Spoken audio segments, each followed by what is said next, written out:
Hello all, ఈరోజు the Hindu analysis చూడండమ్మా. మనము ద హిందూ అనాలిసిస్ ఈరోజు చూస్తాము. బట్ అంతకుముందు మన ఇన్స్టిట్యూట్లో 50K సెలబ్రేషన్స్ అనేవి జరుగుతున్నాయి. మన యూట్యూబ్ సబ్స్క్రైబర్ బేస్ అనేది 50,000 క్రాస్ అవ్వడం వలన మనము కొన్ని సెలబ్రేషన్ ఆఫర్స్ కూడా పెట్టడం జరిగింది.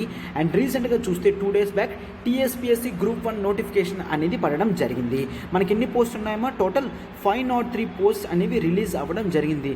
అంటే this is a very great huge number అనమాట, వెరీ గ్రేట్ నెంబర్. అండ్ ఈ టైంలో ఇన్ని పడ్డాయి అంటే ఖచ్చితంగా మోస్ట్ ఆఫ్ ది పీపుల్కి ఛాన్స్ అనేది ఉంటుంది అనమాట. మనము TSPSC గ్రూప్ 1 కాంప్రిహెన్సివ్గా ప్రిలిమ్స్ ప్లస్ మెయిన్స్ కంబైన్డ్గా నీట్గా కంప్లీట్ చేసే ప్రోగ్రామ్ అనేది తీసుకురావడం జరిగింది. ఇక్కడ మీకు రికార్డెడ్ క్లాసెస్ ఉంటాయి, లైవ్ ప్లస్ రికార్డెడ్ క్లాసెస్ కూడా ఉంటాయి. రికార్డెడ్ క్లాసెస్ 1 year వ్యాలిడిటీ కావాలి అంటే 25,000 రూపీస్ మాత్రమే. అదే recorded classes life time validity కావాలంటే 30,000 rupees.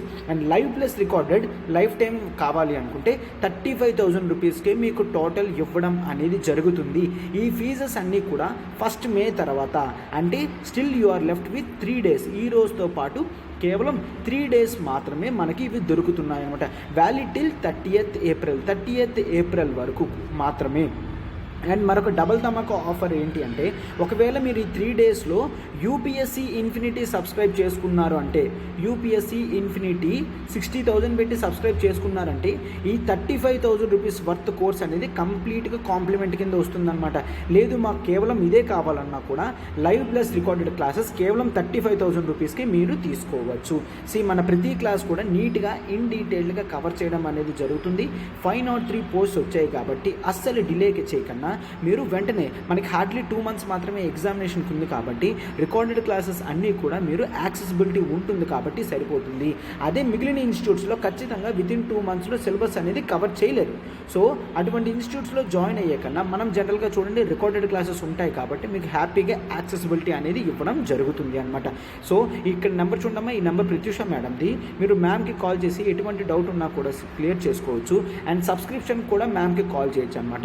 The only thing you have to remember is కేవలం 3 days మాత్రమే ఉన్నది. అండ్ ప్లస్ మన లైవ్ ప్లస్ రికార్డెడ్ క్లాసెస్ అనేది కాంప్రిహెన్సివ్గా కవర్ అవ్వడం అనేది జరుగుతుంది అనమాట. సో ఓకే కదమ్మా, ఈరోజు the Hindu analysis important articles అవన్నీ కూడా చూడండి. Everyone, welcome to LTX classes. ఈరోజు ద హిందూ అనాలిసిస్ డేట్ 28/4/2020 చూద్దాం. ఇక్కడ చూడండి, ఆర్టికల్ డీల్ చేస్తుంది దిస్ ఈజ్ శ్రీనివాస్. మనం యథావిధిగా ఎప్పుడు ఆర్టికల్స్ టు బి ఎక్స్ప్లోర్ చూసిన తర్వాత ఆర్టికల్స్లోకి వెళ్తాం కదమ్మా. ఒకసారి ఈరోజు ఇంపార్టెంట్ ఆర్టికల్స్ ఏవైతే మనం ఇప్పుడు క్లాస్లో డిస్కస్ చేస్తామో అవి చెప్తాను, ఒకసారి జాగ్రత్తగా చూడండి అమ్మా. ఆర్టికల్స్ టు బి ఎక్స్ప్లోర్డ్ ఒకసారి చూడండి. States not passing on fuel duty cut to the people. Prime minister రీసెంట్గా చెప్పడం జరిగింది. ఏంటని చాలా రూల్స్ అక్కడ ఆర్టికల్లో మనం క్లియర్గా చూస్తాం. పెట్రోల్ మీద డీజిల్ మీద సెస్ అనేది తగ్గించలేదు, స్టేట్స్ వాళ్ళు డ్యూటీస్ అనేవి తగ్గించలేదు అని చెప్తున్నారు అనమాట. అక్కడ చూద్దాము. And SSLV development flights likely in 2022 అనమాట. SSLV రాకెట్స్ అనేవి డెవలప్మెంట్లో ఉన్నాయి, అవి 2022 కల్లా సాటిస్ఫై అవుతాయి, ఫుల్ ప్రొడక్షన్లోకి వస్తాయని చెప్తున్నారు అనమాట. ఓకేనా. And next, building back to avert a learning catastrophe. COVID-19 వల్ల కొంత లెర్నింగ్ క్యాటాస్ట్రోఫ్ అనేది జరిగింది. లెర్నింగ్ క్యాటాస్ట్రోఫ్ అంటే విధ్వంసం అని అంటామన్నమాట. అంటే లెర్నింగ్ స్ట్రాటజీ కానీ పాలసీస్ కానీ ఫిలాసఫీస్ కానీ ఇవన్నీ కూడా సరిగ్గా జరగలేదు. సో వాటిని మనం బ్యాక్ చేయాలి అని చెప్తున్నారు అనమాట. And next, energy independence through హైడ్రోజన్తో ఎనర్జీ ఇండిపెండెన్స్లోకి రావడం అనేది important article. And next, social dialogue for safe work places అనేవి సేఫ్గా ఉండడానికి సోషల్ డైలాగ్ అనేది ఎంతైనా ఇంపార్టెంట్ అని చెప్తున్నారు అనమాట. అండ్ నెక్స్ట్ ఉండి, birth death reporting to be automated. Birth reports కానీ డెత్ రిపోర్ట్స్ కానీ అన్నీ ఆటోమేటిక్గా చేయమని చెప్తున్నారు. And plans for 4G upgrades in LWE అంటే లెఫ్ట్ వింగ్ ఎక్స్ట్రీమ్ ఏరియాస్ అనమాట. ఓకేనా. అండ్ ఇప్పుడు ఇంపార్టెంట్ ఆర్టికల్స్ అన్ని మనం ఒకసారి చూడండి. ఈ ఫస్ట్ ఆర్టికల్ అనేది మనకి ఎందులో వస్తుంది? GS3 ఎకానమీలోకి వస్తుంది అనమాట, ఇంపార్టెంట్ ఆర్టికల్. అండ్ నెక్స్ట్, ఇది GS3 సైన్స్ అండ్ టెక్నాలజీ వస్తుంది, second article. And third article అనేది మనం GS2లో జనరల్గా చూడొచ్చు. GS1లోని GS2లోని సొసైటీ అండ్ సోషల్ ఇష్యూస్లో GS1 GS2లో చూస్తాము. అండ్ ఎనర్జీ ఇండిపెండెన్స్ హైడ్రోజన్ అనేది GS3 సైన్స్ అండ్ టెక్నాలజీలో వస్తుంది, సైన్స్ అండ్ టెక్నాలజీలో మనకు వస్తుంది అనమాట. అండ్ నెక్స్ట్, ఇక్కడ సోషల్ డైలాగ్ అని ఏదైతే ఉందో ఇది women issues GS1 and GS2. GS1లో సొసైటీ సోషల్ ఇష్యూస్, GS2లో ఉమెన్ ఇష్యూస్లో అవి వస్తుంది. ఓకేనా. And next birth death reports అనేవి ఆటోమేటిక్గా అవ్వాలి. ఇది మెయిన్స్ రిలేటెడ్ కాదు, జనరల్గా టాపిక్ ఇన్ఫర్మేషన్ గురించి అనమాట. అండ్ లెఫ్ట్ వింగ్ ఎక్స్ట్రీమిజం అనే కాన్సెప్ట్ అనేది GS3 ఇంటర్నల్ సెక్యూరిటీలోకి వస్తుంది. GS3 ఇంటర్నల్ సెక్యూరిటీ ఆ టాపిక్స్లోకి ఈ ఆర్టికల్స్ అన్నీ వస్తాయి. సో ఫస్ట్ మనం 1 by 1 ఈ ఆర్టికల్స్ అనేవి నీట్గా డిస్కస్ చేద్దాం. చూడండి అమ్మా, మనము 50K సెలబ్రేషన్స్ అనేవి చేయడం జరిగింది. 50K సెలబ్రేషన్స్ అనేవి చేస్తున్నాము.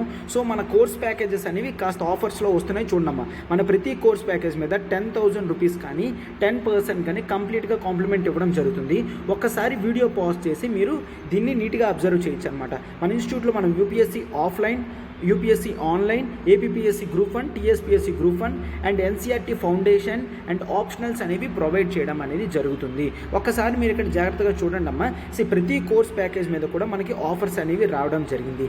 ఇవన్నీ కూడా మనకి నెక్స్ట్ 3 days మాత్రమే ఉండడం జరిగింది. ఈ రోజుతో పాటు కేవలం 3 days మాత్రమే ఆఫర్స్ అన్నీ ఉంటాయి. అండ్ ఆ తర్వాత ఆఫర్స్ అనేవి క్లోజ్ అయితే ప్రతి దాని మీద 10,000 నుంచి 15,000 దాకా పెరిగే ఛాన్సెస్ ఉంటాయి. సో 50,000 సెలబ్రేషన్స్లో ఉన్నాం కాబట్టి మీరు వెంటనే డెసిషన్ అనేది తీసుకోవడం చాలా ఇంపార్టెంట్ అనమాట.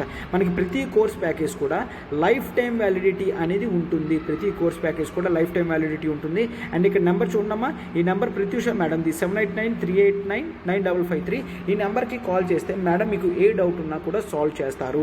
UPSC ఆఫ్లైన్ హైదరాబాద్, వైజాగ్, శ్రీకాకుళంలో స్టార్ట్ చేయడం జరిగింది అనమాట. సో చూడండి ఒకసారి జాగ్రత్తగా చూసి మీరు వీడియో అనేది చూడండి ఒకసారి.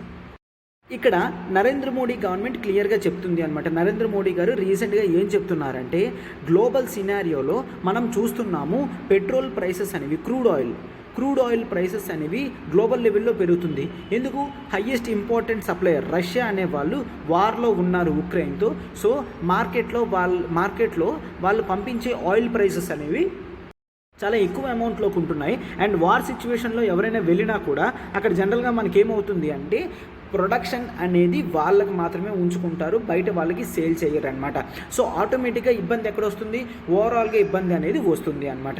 అండ్ నెక్స్ట్ ఇక్కడ మనం ఏం చూస్తాము అంటే గవర్నమెంట్ ఏం చెప్తుంది, ఈ క్రూడ్ ప్రైసెస్ పెరిగాయి కాబట్టి మనం తెచ్చుకొని యూజ్ చేస్తున్న పెట్రోల్ ప్రైసెస్ అనేవి పెరిగాయి. సో సెంట్రల్ గవర్నమెంట్ తరఫున మా వరకు మేము VAT అనేది తగ్గిస్తున్నాము, VAT వాల్యూ యాడెడ్ ట్యాక్స్ అనేది తగ్గిస్తున్నాం.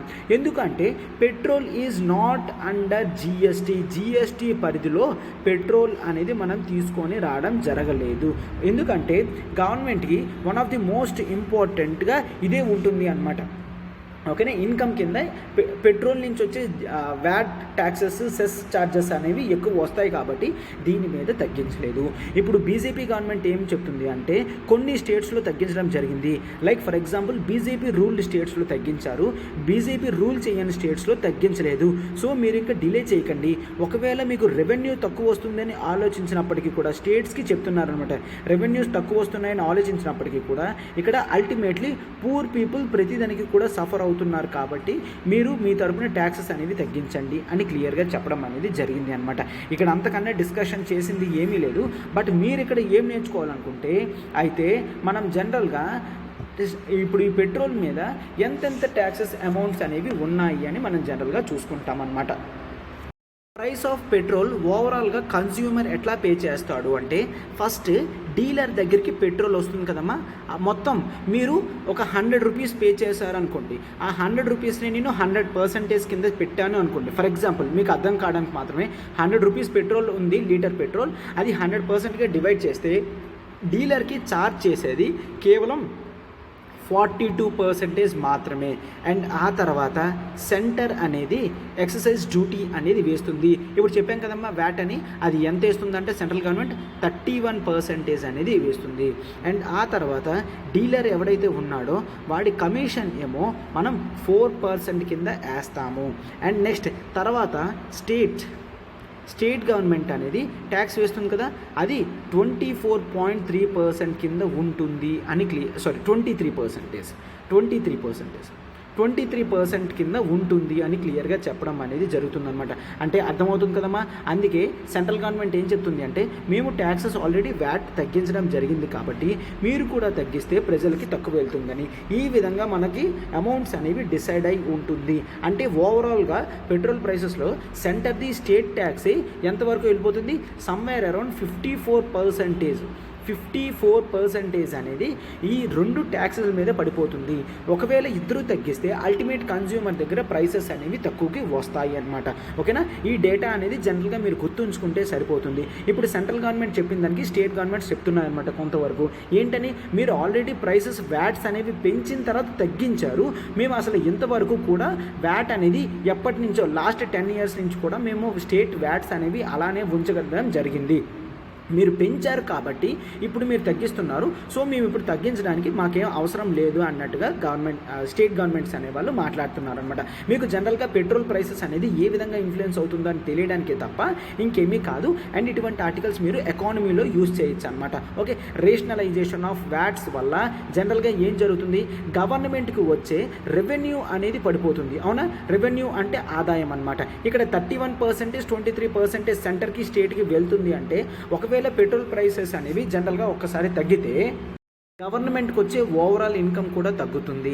అంటే పెట్రోల్ ప్రైసెస్ పెరగడం గవర్నమెంట్కి ఇష్టమా అంటే నో, బట్ ఆల్రెడీ ఇందు నుంచి రెవెన్యూ వస్తుంది. కోవిడ్ సిచ్యువేషన్ వలన స్టేట్ గవర్నమెంట్ కానీ సెంట్రల్ గవర్నమెంట్ కానీ ఫండింగ్ అనేది ఎక్కువ కావాలి కాబట్టి పెట్రోల్ మీద ఇటువంటి ఛార్జెస్ తగ్గించడం లేదు, ఆ స్కోప్ అనేది వాళ్ళు ఇవ్వడం లేదనమాట. అండ్ గ్లోబల్ లెవెల్ సిచ్యువేషన్స్ కూడా ఇటువంటి టైంలో తగ్గించడం అనేది మంచిది కాదు అని చెప్పేసి జనరల్గా చూస్తున్నాం అనమాట. ఓకేనా, ఎస్, ఇదే అమ్మ ఆర్టికల్. ఇప్పుడు మనం మన నెక్స్ట్ ఆర్టికల్లోకి వెళ్తున్నాం, చూడండి జాగ్రత్తగా. నెక్స్ట్ ఆర్టికల్ చూడండి అమ్మా, SSLV development flights likely in 2022. SSLV అనే కొత్త శాటిలైట్స్ అనేవి మనం లాంచ్ వెహికల్స్ అనేవి స్టార్ట్ చేయడం జరిగింది. అంటే స్మాల్ శాటిలైట్ లాంచ్ వెహికల్ అంటే చిన్న శాటిలైట్స్ని ఇది పట్టుకొని వెళ్తుందన్నమాట. దీన్ని మనం డెవలప్మెంటల్ ఫ్లైట్స్ అని కూడా అంటామన్నమాట. ఓకేనా, ఇవి లాంచ్ ఆన్ డిమాండ్ కేటగిరీలో ఉంటాయి. ఇక్కడ పిక్చర్ చూసారు కదమ్మా, క్లియర్గా ఇస్రో వాళ్ళు జరగడం జరిగింది. ఒకసారి జూమ్ చేస్తున్నాను, క్లియర్గా చూడండి. ఇక్కడ ఏమైనా ఇవ్వడం జరిగింది, లాంచ్ ఆన్ డిమాండ్. ఎప్పుడైతే డిమాండ్ ఉంటుందో అప్పుడు దీన్ని లాంచ్ చేస్తారంట. ఓకేనా, అండ్ నెక్స్ట్ ఇది కాస్ట్ ఎఫెక్టివ్ లాంచర్. ఇది చాలా cost effective launcher for small satellites అనమాట. And dedicated and ride share mode అంటే ఒకేసారి చిన్న శాటిలైట్స్ చాలా వరకు కూడా ఇది ఒకేసారి తీసుకెళ్ళగలది. ఓకే, ఎస్ఎస్ఎల్వి గురించి ముందు చూసే ముందు ఇండియాలో అసలు లాంచ్ వెహికల్ ఎన్ని ఉన్నాయి, అసలు లాంచ్ వెహికల్ అంటే ఏంటో ఒక్కసారి జాగ్రత్తగా చూద్దాం. చూడండి అమ్మా. ఫస్ట్ ఆఫ్ ఆల్ అసలు లాంచ్ వెహికల్ అనేది ఎందుకు అంటే మనం శాటిలైట్స్ అనేవి ఎర్త్ ఆర్బిట్స్లో పెట్టాలి. లో ఎర్త్ ఆర్బిట్ కానీ ఇటువంటి ఆర్బిట్స్లో మనం పెడతాము అనమాట. ఆర్బిట్స్లో పెట్టినప్పుడు అంటే ఎర్త్ ఉంటుంది, ఎర్త్ చుట్టూ శాటిలైట్ అనేది ఈ విధంగా రౌండ్గా తిరిగేటట్టు మనం పెడతాము. సో మన ఎర్త్ మీద నుంచి ఈ పై వరకు తీసుకెళ్లాలంటే ఖచ్చితంగా ఒక వెహికల్ అనేది కావాలి. దాన్నే మనం లాంచ్ వెహికల్ అని అంటాము. ఆ లాంచ్ వెహికల్లో ఫ్యూయల్స్ ఉంటాయి. ఆ ఫ్యూయల్స్తో Newton third law of motion ప్రకారం అది అందులో ఉన్న శాటిలైట్స్ని ఒక స్టేజ్ వరకు తీసుకెళ్ళి అక్కడ ఓపెన్ అప్ చేస్తుంది అన్నమాట. ఓకేనా, వాటినే మనం లాంచ్ వెహికల్స్ అని అంటామన్నమాట. సో ఖచ్చితంగా శాటిలైట్స్ అనేవి ఎర్త్ ఆర్బిట్స్లో పెట్టాలి అంటే ప్రతి ఒక్కరికి కూడా లాంచ్ వెహికల్స్ అనేవి ఉండాలి. ఇండియాలో ఇటువంటివన్నీ చూసుకునేది కూడా ISRO, Indian space research organisation. మనం మోస్ట్ ఆఫ్ ది అన్నీ కూడా ఇండిజీనియస్ డెవలప్మెంట్తో మనం లాంచ్ వెహికల్స్ అనేవి డెవలప్ చేయడం జరిగింది అనమాట. లాంచ్ వెహికల్స్ డెవలప్ చేయడం అనేది అంత ఈజీ కాదు. అండ్ ఒకటి మీరు ఇక్కడ చూడాలి ఏంటంటే ఇంతవరకు కేవలం ఇస్రో మాత్రమే చేసింది.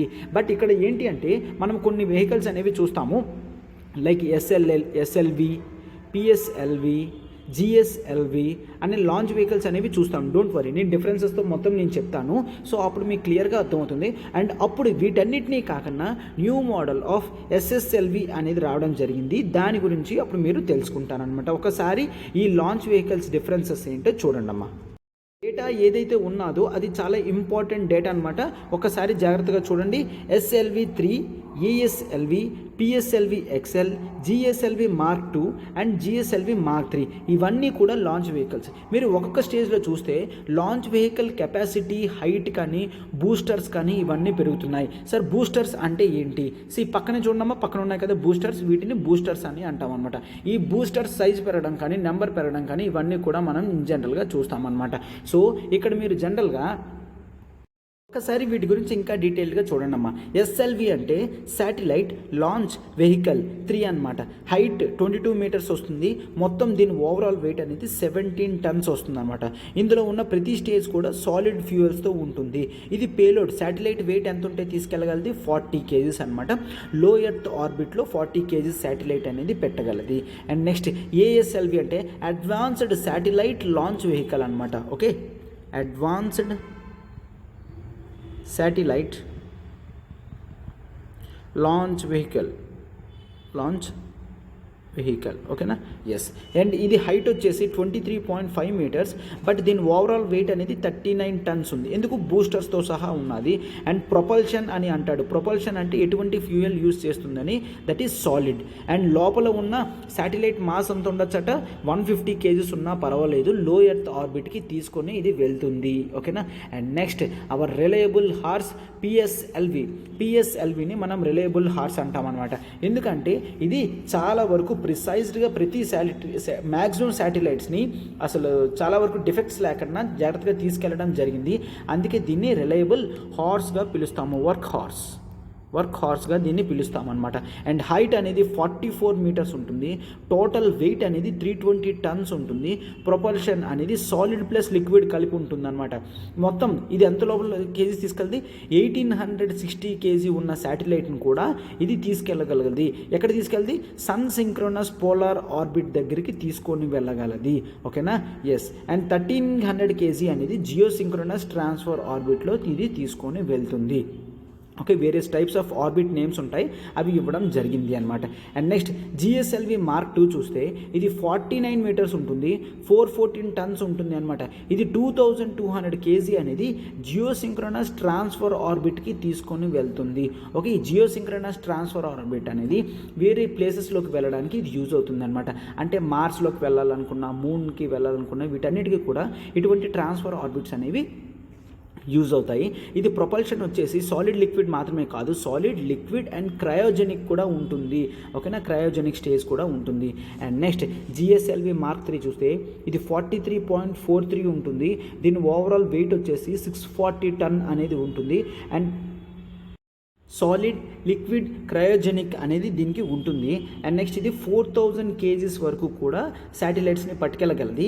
అది జియోసింక్రోనస్ ట్రాన్స్ఫర్ ఆర్బిట్. ఇక్కడ మీరు చూస్తే ఇక్కడ ఇది జియోసింక్రోనస్ ట్రాన్స్ఫర్ ఆర్బిట్లో జిఎస్ఎల్వి మార్క్ 2 అనేది 2200 కేజీసే. బట్ ఇక్కడ 4000 కేజీ శాటిలైట్ అంటే చాలా పెద్ద శాటిలైట్ అనేది పెడుతుంది. ఓకే, సో దీన్ని బట్టి మనం ఏం అర్థం చేసుకుంటాం? శాటిలైట్స్ని ఇది తీసుకువెళ్తుంది. సో ఓకే, అంటే అయితే చిన్న శాటిలైట్స్ని, స్మాల్ శాటిలైట్స్ని ఇది ఎట్లా పట్టుకెళ్తుంది? స్మాల్ శాటిలైట్స్ అంటే మళ్ళీ ఎంత కాస్ట్ ఎక్కువ బేర్ అయిపోతుంది కదా. ఒక జిఎస్ఎల్వి మార్క్ 3 ఖర్చు చేస్తే చాలా థౌజండ్స్ ఆఫ్ క్రోర్స్ అనేది అవుతుంది అనమాట. సో అందుకనే మనం ఏంటి, ఓవరాల్ లాంచ్ కాస్ట్ అనేది తగ్గాలి అని స్మాల్ శాటిలైట్స్ని ఎంకరేజ్ చేస్తున్నాము. అట్లా స్మాల్ శాటిలైట్ని ఎంకరేజ్ చేసుకున్నప్పుడే మనకి ఎస్ఎస్ఎల్వి అనేది వచ్చింది. స్మాల్ శాటిలైట్ లాంచ్ వెహికల్ అనేది రావడం జరిగింది అని చెప్తున్నారనమాట. ఈ ఎస్ఎస్ఎల్వి గురించి మనం చూస్తే ఇది కూడా 3 స్టేజ్ ఇంజిన్ ఉంటుంది, 3 స్టేజ్ రాకెట్ ఉంటుంది. ఆ 3 స్టేజ్లో కూడా టోటల్ ఇది సాలిడ్ మాత్రమే ఉంటుంది. దీని హైట్ వచ్చేసి 34 మీటర్స్ హైట్ అనేది ఉంటుంది. అండ్ లోపల పేలోడ్ ఎంత కెపాసిటీ అనేది మనకి చెప్పలేదు, కానీ ఓవరాల్ దీని వెయిట్ అనేది 120 టన్ దాకా ఉంటుంది. 120 టన్ దాకా ఉంటుంది అనమాట. అండ్ అదే మనం జనరల్గా పిఎస్ఎల్వితో, ఎస్ఎస్ఎల్వితో, జిఎస్ఎల్వితో వీటిని మీరు కంపేర్ చేసుకుంటే ఇది చాలా చిన్నది ఉంటుంది అనమాట, చాలా చిన్నది ఉంటుంది. సో ఇక్కడ జనరల్గా ఏంటి, సాలిడ్ ప్రొపల్షన్తో ఇది హ్యాపీగా అంటే చిన్న శాటిలైట్స్ అనమాట.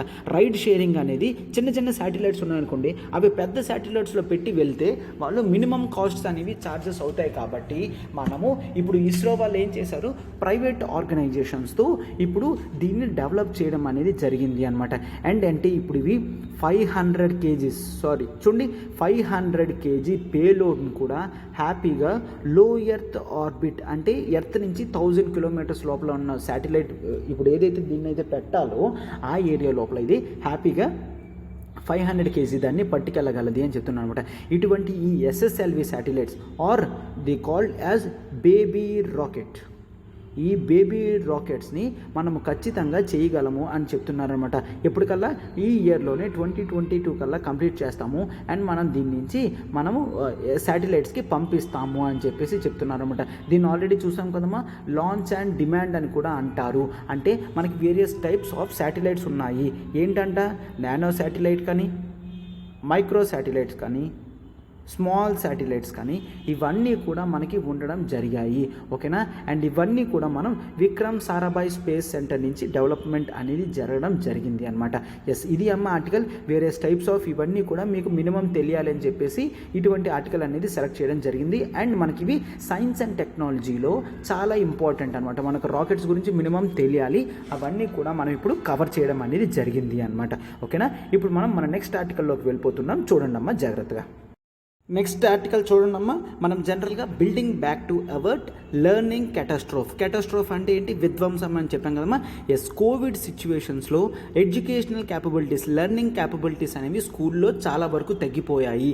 అయితే ఇప్పుడు దాన్ని ఏ విధంగా మళ్ళీ మనం బ్యాక్ చేయాలి అని చెప్పేసి క్లియర్గా నీట్గా ఆర్టికల్ అనేది ఇవ్వడం జరిగింది అనమాట. ఓకే, సో ఇందులో చాలా ఇంపార్టెంట్ పాయింట్స్ ఉన్నాయి కాబట్టి మీరు సైడ్ హెడ్డింగ్ పెట్టుకొని ఇవన్నీ కూడా జాగ్రత్తగా రాసుకుంటే మీకు మంచి బెనిఫిట్ అనేది ఉంటుంది. ఒక్కసారి జాగ్రత్తగా చూడండి అమ్మా. ఆర్టికల్ ఏం చెప్తుందంటే లాస్ట్ 100 ఇయర్స్లో కూడా ఎప్పుడు ఇంతవరకు బిగ్గెస్ట్ డిస్రప్షన్ అనేది మనం చూడలేదు అని చెప్తున్నారు అనమాట. అంటే క్లియర్గా ఒక 1.5 ఇయర్ అయింది మొత్తం స్కూల్స్ అన్నీ కూడా క్లోజ్ అయ్యి ఫుల్ ఫ్లెజ్డ్గా సరిగ్గా ఇండియా మొత్తం ఓపెన్లో లేవు అని చెప్పేసి చెప్తున్నారనమాట. అండ్ నెక్స్ట్ ఇప్పుడు ఈ స్కూల్ క్లోజర్ వల్ల ఎటువంటి ఇష్యూస్ వచ్చాయి అనేది మనము medium and long term effects ఏంటి, medium and long term effects ఏవి అని తెలియడానికి మరికొద్దిగా స్టడీస్ అనేవి జరగాలి అని కూడా చెప్తున్నారనమాట. అండ్ రీసెంట్గా ఒక రిపోర్ట్ అనేది కూడా రిలీజ్ అవ్వడం జరిగింది. ఎవరిది, UNESCO plus UNICEF plus world bank వీళ్ళు ముగ్గురు కలిపి state of global education crisis, state of global education crisis, A path to recovery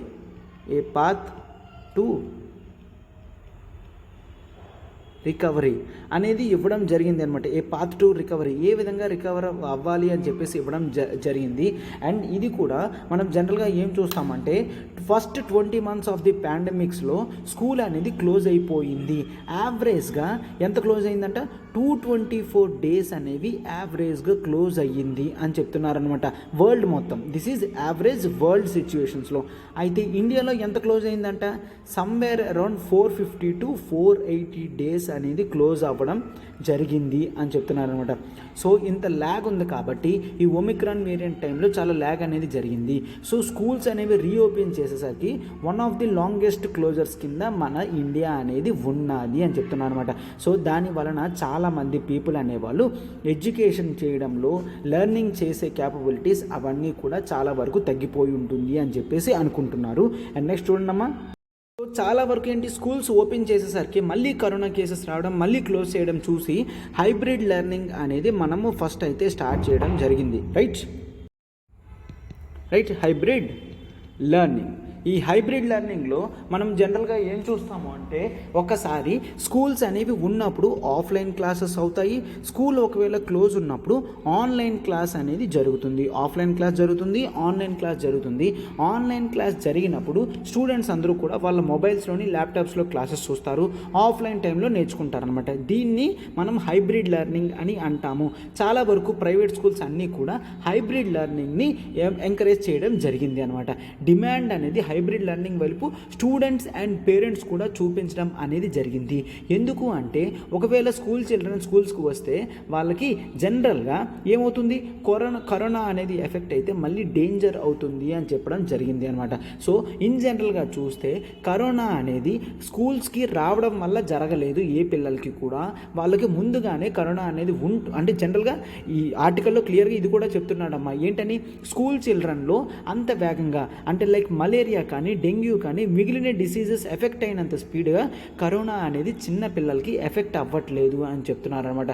so ఈ యాడ్వర్స్ అవుట్కమ్స్ అనేవి సివియర్ ఇటువంటి డిసీజెస్లో చాలా తక్కువ ఉన్నాయి. యాడ్వర్స్ అవుట్కమ్స్ అంటే చిన్నపిల్లలకి వచ్చి చనిపోవడం అనేది చాలా తక్కువ ఉన్నది. అండ్ మీడియా అటెన్షన్ కూడా స్కూల్స్ రీఓపెనింగ్ వైపే చూస్తున్నాయి అని కూడా చెప్తున్నారు అనమాట. సో ఇక్కడ జనరల్గా ఏంటి, సీరో సర్వే చేసినప్పటికీ కూడా 70-90% చిల్డ్రన్ అనే వాళ్ళకి ఆల్రెడీ వచ్చి తగ్గిపోయింది అని చెప్తున్నారు. What is this sero survey? Sero survey అంటే మన హ్యూమన్ బాడీలో మనకి serological survey. Okay, sero survey are serological survey అంటారు. మన హ్యూమన్ బాడీలో మనకి సెల్స్ ఉంటాయి, అందులో దానికి సంబంధించిన జెనెటిక్ ఇష్యూస్ ఉంటాయి. ఈ సెరోలాజికల్ సర్వే ప్రకారం మన సీరో స్టేటస్ అనేది చూస్తారు. 70-90% చిల్డ్రన్కి ఆల్రెడీ కరోనా వచ్చింది అంటే ఖచ్చితంగా మళ్ళీ ఇటువంటి డిసీజెస్ అనేవి రావు. సో వీళ్ళు ఇప్పుడు ప్రొటెక్టివ్ స్టేజ్లోనే ఉన్నారు అని చెప్తున్నారనమాట. అండ్ జనరల్గా ఇక్కడ ఏం చెప్తున్నారంటే సివియర్ అవుట్కమ్స్ అనేవి చిన్నపిల్లల నుంచి మనం ఎప్పుడూ చూడలేదు అని చెప్తున్నారు అనమాట. సో కొత్త వేరియంట్స్ వచ్చినప్పటికీ కూడా అవి ఆల్రెడీ పీపుల్కి ఎఫెక్ట్ అయ్యి ఉన్నాయి కొంతవరకు, వాళ్ళకి ఎటువంటి అడ్వర్స్ ఎఫెక్ట్ అనేవి చూడలేదు కాబట్టి ఈ ఏజ్ గ్రూప్లో వాళ్ళకి రావు అని మనం హ్యాపీగా తీసుకోవచ్చు అనమాట. సో ఈ hybrid learning, partial closing learning కన్నా స్కూల్స్ని ఓపెన్ చేయడమే మంచిది అని చెప్తున్నారనమాట. ఓకేనా? అండ్ అయితే ఛాలెంజెస్ ఏంటి అని చూస్తుంటే జనరల్గా ఇక్కడ రీఓపెనింగ్ అంటే ఖచ్చితంగా ప్రతి ఒక్కరూ కూడా వచ్చేయాలని కాదు. గవర్నమెంట్ జనరల్గా కొన్ని మెషర్స్ తీసుకోవాలి. అంటే ఎవరైనా డ్రాప్ అవుట్ అయ్యారా, ఈ టైంలో డ్రాప్ అవుట్ అవ్వకన్నా మళ్ళీ స్కూల్స్ ఓపెన్ చేసిన వెంటనే పిల్లలందరూ కూడా రావాలి. ఎందుకు అంటే మనకి ఆర్టికల్ 21 క్లాజ్ ఏ ప్రకారం రైట్ టు ఎలిమెంటరీ ఎడ్యుకేషన్ అని ఉన్నది. Direct to principles of state ప్రకారం కూడా మనం చేయాలి. అండ్ రైట్ టు ఎడ్యుకేషన్ కూడా మనకి ఇంకా ఉన్నది. సో డ్రాప్ అవుట్ అనేది తగ్గి ప్రజలు మళ్ళీ చిన్నపిల్లలు మళ్ళీ ఎన్రోల్మెంట్ అవుతున్నారా లేదా అనేది చూడాలన్నమాట. ఈ గ్యాప్లో అందరికీ చదవడం అనేది చాలా కష్టంగా ఉంటుంది కాబట్టి మనము ఇటువంటి డెసిషన్ అనేది తీసుకోవాలి అనేది చూస్తున్నారన్నమాట. అంటే పూర్ పీపుల్ కానీ బ్యాక్వర్డ్ పీపుల్ కానీ, బ్యాక్వర్డ్ ఏరియాస్లో ఉన్న పీపుల్ కానీ, రూరల్ అండ్ అర్బన్ ఏరియాస్లో ఉన్న స్లమ్ పీపుల్ కానీ, రూరల్ ఏరియాస్ కానీ, అర్బన్ స్లమ్ ఏరియాస్లో ఉన్న పిల్లలు కానీ వీళ్ళందరూ కూడా ఎన్రోల్మెంట్ అవ్వడం చాలా కష్టం. సో పాండమిక్ రిలేటెడ్ డెసిషన్స్ అనేవి ఇప్పుడు తీసుకొని ఇటువంటి పీపుల్ అందరూ కూడా మళ్ళీ స్కూల్స్కి వెళ్ళేటట్టు డెసిషన్ అనేది తీసుకోవాలని చెప్తున్నారనమాట. అండ్ నెక్స్ట్ ఆ తర్వాత ఏంటి, మనము చాలా వరకు కూడా లాస్ట్ 2 yearsలో పిల్లలందరికీ కూడా లెర్నింగ్ లాస్ అనేది జరిగింది. ఈ లెర్నింగ్ లాస్ నుంచి మనం లెర్నింగ్ రికవరీ మోడ్లోకి వెళ్ళాలి. ఏదైతే చదవడం అనేది కోల్పోయారో అదేవిధంగా మనం వాటిని రికవర్ చేయాలి. లెర్నింగ్ రికవరీ, ఎప్పుడైతే లెర్నింగ్ రికవరీ అనేది సాటిస్ఫై అవుతుందో అప్పుడు పిల్లలందరూ కూడా ఏదైతే మర్చిపోయారో దాన్ని తిరిగి నేర్చుకునే ఛాన్సెస్ ఉంటుంది.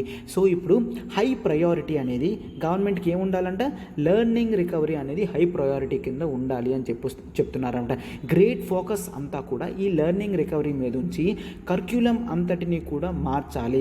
అంటే ఎప్పుడెప్పుడు ఏదేది నేర్చుకోవాలి ఇయర్లో, సో అంటే ప్రీవియస్ నాలెడ్జ్ కొంత కలిపి కొత్త నాలెడ్జ్ అనేది ఇంక్రీజ్ చేస్తే అప్పుడు మనకి కర్క్యులం అనేది పర్ఫెక్ట్గా ఉంటుంది. అండ్ టీచింగ్ టైం కూడా పెంచితే పిల్లలకి మళ్ళీ ఎఫర్ట్లెస్గా, ఈజీగా, హ్యాపీగా నేర్పిస్తూ ఎడ్యుకేషన్ అనేది టీచర్స్ వాళ్ళు కంప్లీట్ చేయగలరు అని చెప్తున్నారు అనమాట. అండ్ లెర్నింగ్ లెవెల్స్ పెంచడం, నీడ్స్ ఆఫ్ ది చిల్డ్రన్ని అర్థం చేసుకోవడం, ఇవన్నీ కూడా మనం జనరల్గా స్కూల్ టీచర్స్లోని చేయాలి. అండ్ పీపుల్ ఎవరైతే ప్రైవేట్ స్కూల్స్లో ఉన్నారో వాళ్ళందరికీ కూడా గవర్నమెంట్ స్కూల్స్లో మంచి ఆల్టర్నేటివ్స్ అనేవి ప్రొవైడ్ చేస్తున్నాం. తక్కువ ఫ్రీ కాస్ట్కే ఎడ్యుకేషన్ అనేది ప్రొవైడ్ చేస్తున్నాం అన్న దీనిగా రావాలి అని చెప్తున్నారు అనమాట. బోత్ గవర్నమెంట్ స్కూల్స్లో అండ్ ప్రైవేట్ స్కూల్స్లో టీచర్స్ అందరికీ కూడా మోటివేటెడ్ సెషన్స్ అనేవి ఇవ్వాలి. ఈ మోటివేటెడ్ సెషన్స్లో జనరల్గా ఏంటి, చిల్డ్రన్ని ఏ విధంగా మళ్ళీ ఎడ్యుకేషన్ వైపు ఇంట్రెస్ట్ తీసుకొచ్చేటట్టు ఇనిషియేటివ్స్ ఏవైనా తీసుకుంటే అప్పుడు చాలా మంచిది అనమాట. ఇటువంటి మోటివేటెడ్ సెషన్స్ అనేవి ఎవరు తీసుకోవాలని చెప్తున్నారు author, civil society organisations, NGOs కానీ సివిల్ సొసైటీ ఆర్గనైజేషన్స్ కానీ ఇటువంటి డెసిషన్స్ అనేవి తీసుకుంటే లెర్నింగ్ అవుట్కమ్స్ అనేవి పెరుగుతాయి. సో 2 కదమ్మా, లెర్నింగ్ రికవరీ మెయిన్ గోల్గా ఉండాలి అని చెప్తున్నారు. నెక్స్ట్ 3rd పాయింట్ చూడండి. జనరల్గా మనం నేషనల్ ఎడ్యుకేషన్ పాలసీ ప్రకారం గవర్నమెంట్ ఫండింగ్ అనేది పెరుగుతుంది అని చూస్తున్నాం. సో ఇప్పుడు ప్రస్తుతానికి 3% ఆఫ్ జీడిపి అనేది మనం ఎడ్యుకేషన్ లెవెల్లో ఖర్చు పెడుతుంటే దీన్ని ఖచ్చితంగా ఇంక్రీజ్ చేయాలి. ఎందుకంటే వరల్డ్ యావరేజ్ కన్నా హాఫ్లో మనం ఉన్నాము. వరల్డ్ యావరేజ్ స్పెండింగ్ ఆన్ ఎడ్యుకేషన్లో మనము దాంట్లో హాఫ్ ఉన్నాము అని చెప్తున్నారు అనమాట. సో ఈ నెంబర్ అనేది ఖచ్చితంగా పైకి తీసుకువెళ్ళాలి. నేషనల్ ఎడ్యుకేషన్ పాలసీ కూడా 2020లో కూడా మనము ఫండింగ్ అనేది పెంచుతాము అని చెప్పేసి క్లియర్గా రాస్తున్నారు అనమాట. 3% ఆఫ్ జీడిపి అనేది సరిపోదు, ఖచ్చితంగా యూనియన్ గవర్నమెంట్, స్టేట్ గవర్నమెంట్ అనేది ఎక్కువ పెట్టాలి అని చెప్తున్నారు అనమాట. అండ్ జనరల్గా కూడా 4th పాయింట్ కింద ఏం చెప్తున్నారంటే స్టూడెంట్స్ యొక్క మెంటల్ హెల్త్ ఇష్యూస్ మీద కూడా ఫోకస్ చేయాలి. మెంటల్ హెల్త్ ఇష్యూస్, ఓకే, వాళ్ళు వస్తున్నారు కదా అని వాళ్ళని చదివించడం కాదు, వాళ్ళల్లో మోటివేషన్ అనేది జనరల్గా పెంచాలి అనమాట. జనరల్గా ఏంటి, మనం school health and mental health checkups అనేవి చెయ్యాలి. School health and mental health regular checkups అనేవి చేయించుకుంటే అప్పుడు ప్రజలకి కొంతమేర ఇబ్బంది అనేది తగ్గుతుంది. రీసెంట్గా ఢిల్లీలో ఈ విధంగానే చేయడం జరిగింది. నార్మల్ హాస్పిటల్స్ని స్కూల్స్తో లింక్ చేయడం వలన హాస్పిటల్ నుంచి వచ్చే ఈ నర్సెస్ కానీ వీళ్ళందరూ కూడా రెగ్యులర్గా పీపుల్కి అవేర్నెస్ క్రియేట్ చేస్తూ కోవిడ్ అనేది స్ప్రెడ్ కాకుండా చేస్తూ అండ్ వాళ్ళ మెంటల్ హెల్త్ ఇష్యూస్ కూడా ఎట్లా ఉన్నాయో కంటిన్యూస్గా చేయడం అనేది ఢిల్లీ గవర్నమెంట్ స్టార్ట్ చేసింది. ఈ విధంగా మిగిలిన వాళ్ళు చేయడం కూడా చాలా మంచిది అని చెప్తున్నారు అనమాట. అండ్ నెక్స్ట్ 5th పాయింట్ కింద మనం ఏం చేస్తామంటే మిడ్ డే మీల్ అనేది చాలా ఇంపార్టెంట్. ఈ మిడ్ డే మీల్ వల్ల జనరల్గా 12 crore చిల్డ్రన్కి న్యూట్రిషనల్ స్టేటస్ అయిన ఫుడ్ అనేది వచ్చింది. బట్ లాస్ట్ 1.5 year అనేది కంప్లీట్ అయిపోవడంతో పిల్లల్లో ఉన్న ఇమ్యూనిటీ పవర్ కూడా తగ్గిపోయే ఛాన్సెస్ ఉంటుంది. సో వాళ్ళ mental health, physical health, total educational health అనేది కూడా టోటల్ అట్మాస్ఫియర్ అంతా కూడా మనం వేరేగా చెయ్యాలి అని చెప్తున్నారు అనమాట. అండ్ అవుట్కమ్స్ అనేవి రిమైన్ ప్రొటెక్టెడ్. ఖచ్చితంగా ఈ న్యూట్రిషనల్ అవుట్కమ్స్ కానీ ఇవన్నీ కూడా ప్రొటెక్షన్గా ఉంచుకోవాలి. అండ్ పీపుల్కి కొన్ని హ్యాబిట్స్ అనేవి, హైజీన్ హ్యాబిట్స్ అనేవి పెంచుకోవాలి. అంటే హ్యాండ్ వాష్ చేయడం కానీ రెగ్యులర్గా, అండ్ వాష్రూమ్స్ అనేవి క్లీన్ చేయడం, టాయిలెట్ ఫెసిలిటీస్, గుడ్ వాటర్ అనేది ప్రొవైడ్ చేయడం, ఇవన్నీ కూడా మినిమం చేస్తే మంచిది. రూరల్ అండ్ గవర్నమెంట్ స్కూల్స్లో ఖచ్చితంగా ఫండింగ్ అనేది పెంచి హైజీన్ అండ్ న్యూట్రిషన్ అవుట్కమ్స్ అనేవి జనరల్గా పెంచాలి అని చెప్తున్నారనమాట. సో జనరల్గా ప్రతి ఒక్కరూ కూడా రెస్పాన్సిబిలిటీ అనేది తీసుకోవాలి అని చెప్తున్నారు. సోషల్ అండ్ మోరల్ రెస్పాన్సిబిలిటీ అర్థమవుతుంది కదమ్మా. మనం వేరియేషన్స్తో చాలా ఆర్టికల్ అనేది నీట్గా ఎక్స్ప్లెయిన్ చేస్తామంట. Social and moral responsibilities, okay. Moral responsibilities అంటే ఏంటి అంటే ఖచ్చితంగా చిన్నపిల్లలు అనేవాళ్ళు ఎడ్యుకేషన్ గురించి దూరంగా వెళ్ళకూడదు అని. అసలు టైప్ ఆఫ్ ఎడ్యుకేషన్ అంటే హౌస్లో 4 గోడల మధ్య నేర్చుకోవడం, ఎవరో పేరెంట్స్ ఉన్నారంటే నేర్పిస్తే నేర్చుకోవడం అని కాదు. రియల్ లెర్నింగ్ ఎప్పుడు కూడా స్కూల్స్లో వస్తుంది. అండ్ వాళ్ళతో పాటు సమానమైన స్టూడెంట్స్తో వాళ్ళు కంపిటీషన్ అనేది చేసుకుంటే అది చాలా మంచిది అని చెప్తున్నారు అనమాట. సో స్కూల్స్ అనేవి రీఓపెన్ అవుతున్నాయి కాబట్టి పేరెంట్స్ అనేవాళ్ళు ఎటువంటి డెసిషన్ తీసుకోకుండా హైబ్రిడ్ మోడ్లో స్టార్ట్ చేస్తాను, ఆన్లైన్ అయితేనే కావాలి అని కాకుండా స్కూల్కి పంపిస్తే స్కూల్లో జరగాల్సినవన్నీ కూడా ప్రాపర్గా రెస్పాన్సిబుల్ వేలో జరుగుతాయి అని చెప్పేసి క్లియర్గా ఇస్తున్నారనమాట. అండ్ నెక్స్ట్ స్కూల్ ఎడ్యుకేషన్ అనేది క్లియర్గా ఒక రోడ్ మ్యాప్ అనేది గవర్నమెంట్ స్టార్ట్ చేయాలి. Road map for learning recovery,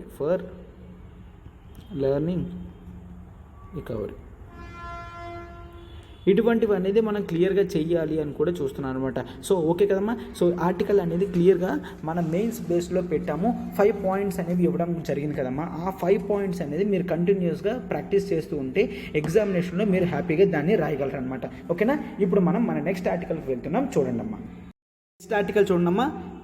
energy independence through hydrogen అనమాట. చాలా మోస్ట్ ఇంపార్టెంట్ ఆర్టికల్. ప్రతిదీ నేను చాలా డేటా అనేది ప్రొవైడ్ చేయడం జరుగుతుంది. అండ్ ఏ విధంగా మనం హైడ్రోజన్ ఎనర్జీ అనేది తీసుకొని రావాలి కూడా టోటల్గా చెప్పడం జరుగుతుంది. సో మీరు ఏదైనా A4 షీట్స్ కానీ బుక్ కానీ కరెంట్ అఫైర్స్ బుక్ పెట్టుకుంటే నీట్గా 1 by 1 అనేది రాయడానికి ట్రై చేయండి అమ్మా. ఓకేనా. గవర్నమెంట్ ఆఫ్ ఇండియా అనేది నేషనల్ గ్రీన్ హైడ్రోజన్ పాలసీ అనేది తీసుకొని రావడం జరిగింది. గ్రీన్ హైడ్రోజన్ పాలసీ, ఓకే, ఎప్పుడు తీసుకొని రావడం జరిగింది? ఫిబ్రవరి 2022 అంటే ఈ ఇయర్లోనే ఫిబ్రవరిలో మనకి బడ్జెట్ టైంలో దీన్ని పెట్టడం అనేది చెప్పడం జరిగింది అనమాట. సో బట్ దీంతో మనకి ఇంప్రూవ్మెంట్ కోసం చాలా వరకు ఛాలెంజెస్ని కూడా క్లోజ్ చేయడం అనేది జరిగింది. ఏంటంట, ఈ హైడ్రోజన్ పెరగాలని ఓపెన్ యాక్సెస్ అంటే హైడ్రోజన్ ఎక్స్ప్లోర్ చేయడం, ప్రొడ్యూస్ చేయడం ఇవన్నీ కూడా ఓపెన్ యాక్సెస్ ఇచ్చారు. And interstate transmission charges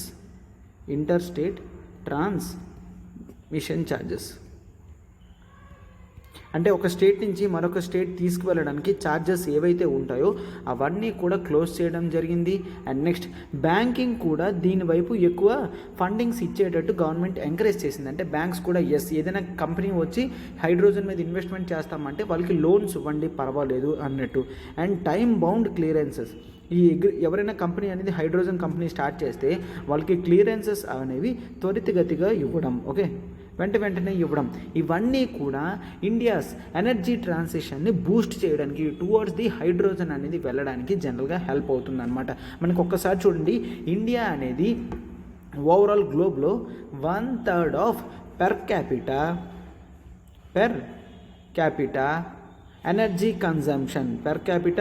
energy consumption అనేది గ్లోబల్ లెవెల్లో మనకి 1/3 మాత్రమే ఉంది.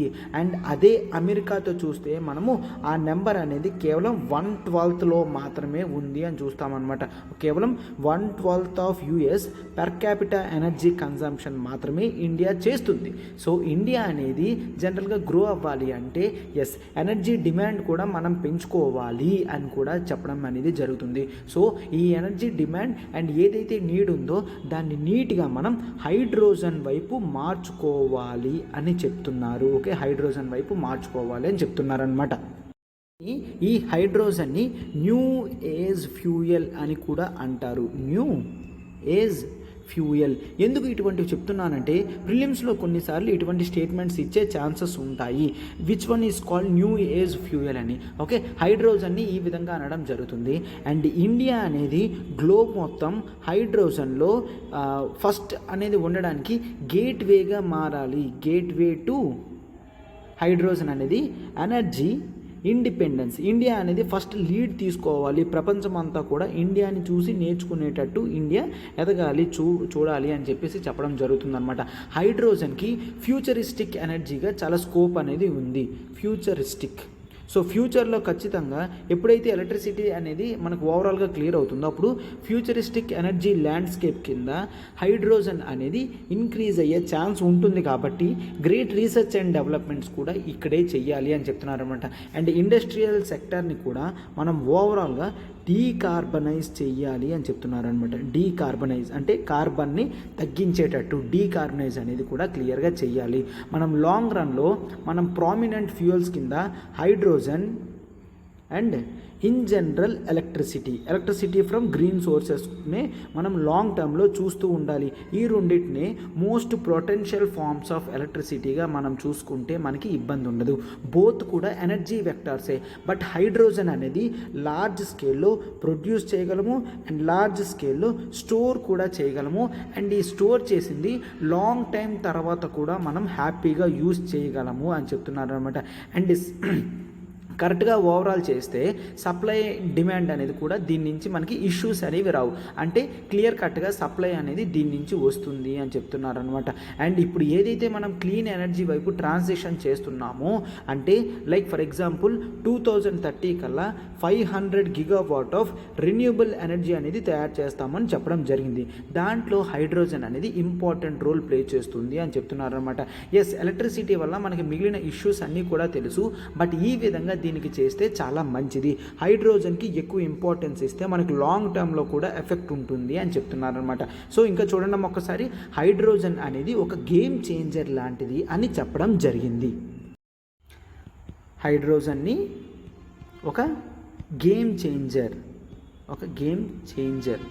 ఎందుకంటే ఇండియాలో ట్రాన్స్పోర్ట్ సెక్టార్లో మనము ఫస్ట్ దాన్ని ఇండియా ట్రాన్స్పోర్ట్ ట్రాన్స్పోర్ట్ సెక్టార్లో మనము దీన్ని ఈ మొత్తాన్ని డీకార్బనైజ్ చేయాలి. డీకార్బనైజ్ అంటే ఏంటి? ఆల్రెడీ పెట్రోల్స్ ఇవన్నీ యూజ్ చేస్తున్నారు, దానివల్ల కార్బన్ డైఆక్సైడ్ అనేది రిలీజ్ అవుతుంది. అట్లా కాకుండా టోటల్గా డీకార్బనైజ్ చేస్తే ట్రాన్స్పోర్ట్ సెక్టార్ మొత్తం హైడ్రోజన్ ఫ్యూయల్ సెల్స్ వైపు వస్తే చాలా మంచిది అని చెప్తున్నారు అనమాట. బ్యాటరీ వెహికల్స్ కన్నా ఈ ఫ్యూయల్ సెల్స్ వైపు వస్తే దానికి బెనిఫిట్ ఏంటి అంటే ఫాస్టర్ ఫ్యూయలింగ్ అంటే ఇప్పుడు మీరు జనరల్గా పెట్రోల్ స్టేషన్కి వెళ్ళి పెట్రోల్ కొట్టిస్తే కేవలం 1 minute వర్క్ అయిపోతుంది. అదే మీరు హైడ్రోజన్ స్టేషన్కి వెళ్ళి హైడ్రోజన్ ఫ్యూయల్స్ కొట్టిస్తే 5 minutes వర్క్ అయిపోతుంది. అదే బ్యాటరీ అంటే అవర్స్ టుగెదర్ ఛాన్స్ ఉంటుంది. అవునా? ఫాస్టర్ బ్యాటరీ అయినా కూడా అవర్స్ టుగెదర్ అనేది మనం కూర్చోవాలి. అండ్ నెక్స్ట్ థర్డ్ వన్ ఏంటి అంటే మనకి లిథియం అయాన్ బ్యాటరీస్ అనేవి దొరకడం చాలా కష్టం కాబట్టి, లిథియం అయాన్ అనే మెటీరియల్ దొరకడం కష్టం కాబట్టి బ్యాటరీ వెహికల్స్ కన్నా హైడ్రోజన్ అనేది ఒక గేమ్ చేంజర్లా మనకు వస్తుంది అని చెప్తున్నారనమాట. అండ్ జనరల్గా ఇప్పుడు హైడ్రోజన్ కన్జంప్షన్ అనేది మనం చూస్తే కేవలం 7 metric ton మాత్రమే ఉన్నది. ఇండియా యొక్క హైడ్రోజన్ కన్జంప్షన్ 2020లో 7 metric ton మాత్రమే ఉన్నది. బట్ కొన్ని sources like the energy and resources institute ఇది ఏం చెప్తుంది అంటే మనకి 2050 కల్లా ఆ డిమాండ్ అనేది 28 metric ton వెళ్తుంది అని చెప్తున్నారు. 2050 కల్లా 28 metric ton వెళ్తుంది. అండ్ మనం 25% ఎక్స్పోర్ట్ కెపాసిటీ అనేది సంపాదించాము అంటే మనం we can expect 35 metric ton అనేది కూడా మనం పెంచుకోవచ్చు. ఆన్ దిస్ బేసిస్ జనరల్గా మనం కంపేర్ చేస్తే ఆ రేంజ్ అనేది ఎలక్ట్రోలైజర్స్ అనేవి మనకి ఎంత కావాలంట 192 gigawatt నుంచి 224 gigawatt ఆఫ్ ఎలక్ట్రోలైజర్స్ అనేవి కావాలి. హైడ్రోజన్ అనేది మనం ఎలక్ట్రోలైజర్స్తోనే ప్రొడ్యూస్ చేస్తాము, దాని నుంచే ఎనర్జీ అనేది మనకి వస్తుంది అని క్లియర్గా చూస్తామన్నమాట. మనకి ఎంత కావాలి? 224 gigawatt అనేది తీసుకున్నామంటే, బట్ ఇప్పుడు గ్లోబల్ కెపాసిటీ ఆఫ్ ఎలక్ట్రోలైజర్స్ ఎంత ఉంది? 300 మెగావాట్ తర్వాత గిగావాట్ అనేది చాలా ఎక్కువ అనమాట. 2021లో గ్లోబ్ మాత్రం 300 మెగావాట్ ఆఫ్ ఎలక్ట్రోలైజర్స్ మాత్రమే ఉన్నాయి అన్నమాట. సో ఇండియాకే సాటిస్ఫై అవ్వాలి అంటే ఖచ్చితంగా ఈ నెంబర్ అనేది 640 to 750 times అనేది ఇంక్రీజ్ అవ్వాలి. ఏంటంట ఈ ఎలక్ట్రోలైజర్స్ ప్రొడక్షన్ అదంతాను. సో జనరల్గా గ్లోబ్ మొత్తం కూడా ఎలక్ట్రిసిటీ డిమాండ్ అనేది 1500 నుంచి 1800 టెరావాట్కి వెళ్ళే ఛాన్సెస్ ఉంటుంది. సో ప్రతి ఒక్కరూ కూడా వాళ్ళకి వీలైనట్టుగా హైడ్రోజన్ ప్రొడక్షన్ అనేది చెయ్యాలి. ఇండియా ఇప్పుడు ప్రస్తుతానికి ఎంతైతే కరెంట్ ప్రొడక్షన్ చేస్తుందో దాన్ని 110 to 130% అనేది టోటల్ ఎలక్ట్రిసిటీ జనరేషన్ అనేది పెంచుకుంటూ 2050 వరకు వెళ్తేనే సరిపోతుంది అని కూడా జనరల్గా చెప్తున్నారనమాట. అంటే డిమాండ్ ఫర్ ఎలక్ట్రిసిటీ అనేది పెరిగిపోతుంది. అండ్ అది కూడా main renewable sources of energy నుంచి వస్తే మంచిది అని చెప్పేసి జనరల్గా చూస్తున్నారనమాట. బట్ ఈ ఎలక్ట్రిసిటీ డిమాండ్ చూసినప్పటికీ కూడా మనము ఇప్పటికీ high cost of hydrogen manufacturing అనేది చూస్తున్నాము. High costs of hydrogen manufacturing అనేది చూస్తున్నాము. అండ్ వాటర్ స్కేర్సిటీ కూడా మనం జనరల్గా చూస్తాము. సార్ వాటర్ స్కేర్సిటీ ఎందుకు అంటే జనరల్గా హైడ్రోజన్ యూజ్ చేసి మనం ఎలక్ట్రోలైజర్స్తో ఒక 1 kg ఆఫ్ హైడ్రోజన్ని ప్రొడ్యూస్ చేయాలంటే అట్లీస్ట్ ఎలక్ట్రోలైజర్స్తో 9 liters ఆఫ్ వాటర్ అనేది మనకి చాలా important. 9 liters of water.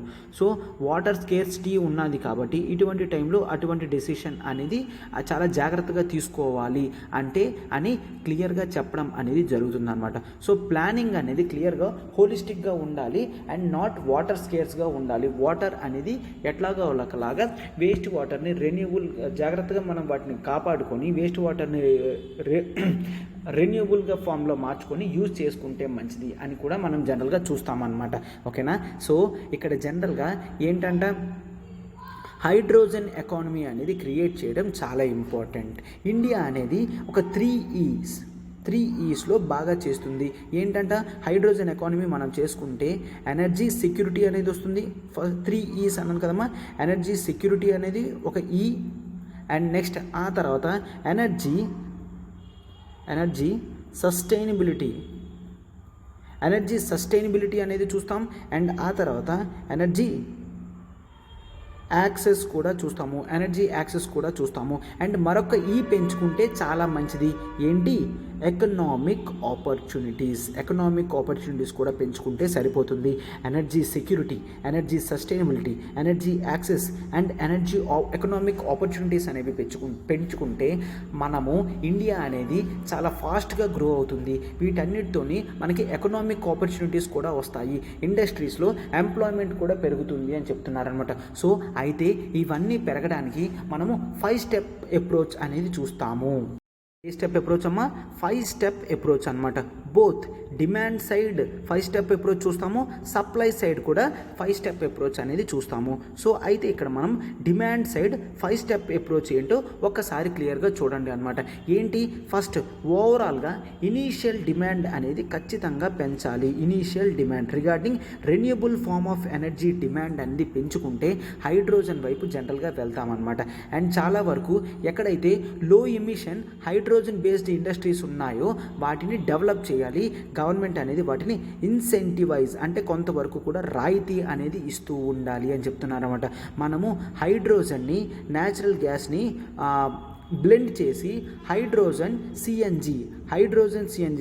Compressed natural గ్యాస్గా తీసుకొని వచ్చి అటువంటి హెచ్సిఎన్జి స్టేషన్స్ని ప్రమోట్ చేస్తే వెహికల్స్ అనేవి ఎక్కువ వెళ్తాయి. అండ్ ఆ తర్వాత మనం జనరల్గా ఏంటి అంటే ఫ్యూయల్ సెల్ ఎలక్ట్రిక్ వెహికల్స్ అంటే హైడ్రోజన్తో నడిచే ఎలక్ట్రిక్ వెహికల్స్ అనేవి ప్రొడ్యూస్ చేయాలి అని చెప్పేసి కూడా జనరల్గా చూస్తున్నాం అనమాట. అండ్ నెక్స్ట్ ఓవరాల్గా మనము డిమాండ్ అనేది ఈ ప్రొడక్ట్స్ మీద పెంచాలి. అండ్ కార్బన్ టారిఫ్స్ అనేవి పెడితే ప్రజలందరూ కూడా కార్బన్ మీద డిమాండ్ తగ్గి వీటి మీద డిమాండ్ అనేది పెరుగుతుంది. సో కార్బన్ మీద మనం ప్రైసెస్ అనేవి పెంచామంటే దీని మీద మనం ఓవరాల్గా తగ్గించుకోవచ్చు అని జనరల్గా చూస్తామన్నమాట. సో ఇది డిమాండ్ సైడ్ కదమ్మా. ఇప్పుడు జనరల్గా సప్లై సైడ్ అనేది జాగ్రత్తగా చూడండి. జనరల్గా సప్లై సైడ్లో ఏం చూస్తాము అంటే ఫస్ట్ మనం R&D అనేది పెంచుకోవాలి. సప్లై సైడ్లో research and development on hydrogen fuel cells అనేవి చూస్తే అప్పుడు మిగిలిన ఫాజిల్ ఫ్యూయల్స్ అంత కాస్ట్తో ఈక్వల్గా వస్తే సో అప్పుడు వీటి డిమాండ్ అనేది పెరుగుతుంది అని చెప్తున్నారనమాట. అండ్ మనకి ఒక స్కీమ్ ఉంది, ఆ స్కీమ్ పేరు సటాట్ అంటే ఏంటి అంటే సస్టైనబుల్ ఆల్టర్నేటివ్ టువర్డ్స్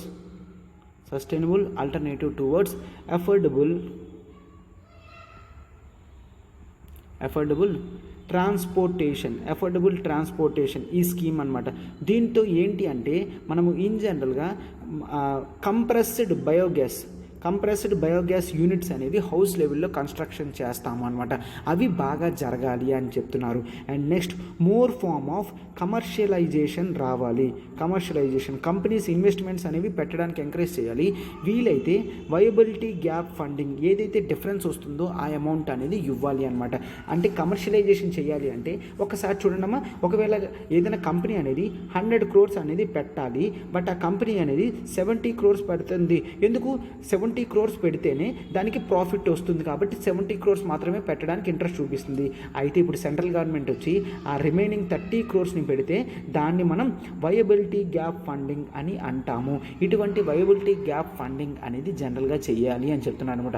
దీంతో మనం అఫోర్డబుల్ ఫైనాన్సింగ్ అనేది జనరల్గా చూస్తాము అనమాట.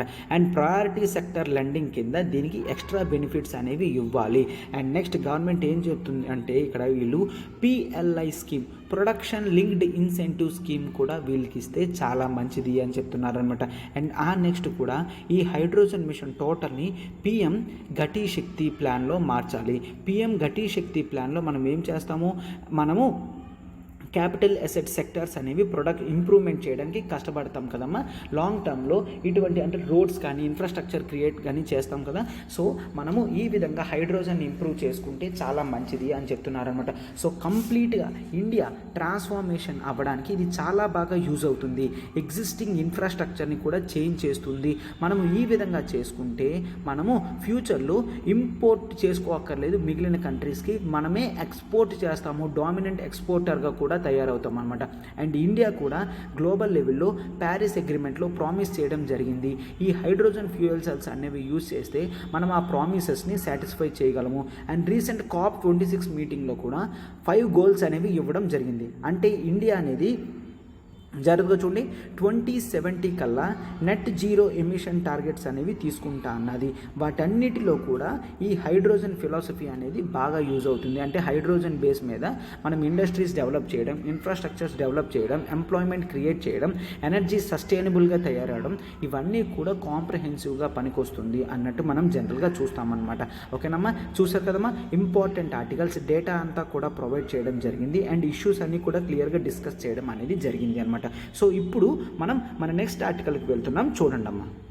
సో ఇప్పుడు ఈ ఆర్టికల్ చూడండి అమ్మా, social dialogue for work places అనమాట. ఇక్కడ మనం ఏంటి ఆక్యుపేషనల్ సేఫ్టీ హెల్త్ కోడ్ అనేది ఇంప్లిమెంట్ చేయాలి అని జనరల్గా చెప్తున్నారు అనమాట. ఎస్, కోవిడ్ సిచ్యువేషన్స్ వల్ల మనం జనరల్గా ఏంటి ఈ లాస్ట్ 2 ఇయర్స్లో 6 మిలియన్ పీపుల్ని పోగొట్టుకున్నామని చెప్తున్నారు, రైట్. బట్ అయితే ఆక్యుపేషనల్ సేఫ్టీ హెల్త్ లేకపోవడం వలన ప్రతిరోజు కూడా చాలామంది చనిపోతున్నారు. అండ్ యాక్సిడెంట్స్ అనేవి ఇండస్ట్రీస్లో జరుగుతున్నాయి, ఇంజ్యూరీస్ అనేవి తగ్గుతున్నాయి. అండ్ డైరెక్ట్గా ఇండైరెక్ట్గా ఆ హెల్త్ వర్కర్కే కాదు, వాళ్ళ హోల్ ఫ్యామిలీ కూడా అతని మీద ఆధారపడిన వాళ్ళందరూ కూడా రోడ్డు మీదకి రావడం జరుగుతుంది. సో ఖచ్చితంగా ఒక ప్రివెంటివ్ సేఫ్టీ హెల్త్ కల్చర్ అనేది ఇండస్ట్రీస్లో రావాలి. ప్రివెంటివ్ సేఫ్టీ హెల్త్ కల్చర్ అనేది ఇండస్ట్రీలో రావాలి. ఎందుకంటే గ్లోబ్ మొత్తంలో కూడా 2.9 మిలియన్ డెత్స్ అనేవి జరుగుతున్నాయి. అండ్ నెక్స్ట్ మిలియన్ డెత్స్, ఈ 2.9 అనేది మిలియన్ డెత్స్ అనమాట. అండ్ 402 మిలియన్ అంత డేంజర్ కానీ బట్ ఫ్యాటల్ ఇంజ్యూరీస్ అనేవి జరుగుతున్నాయి because of occupational accidents and diseases వల్ల చూస్తున్నాం అనమాట.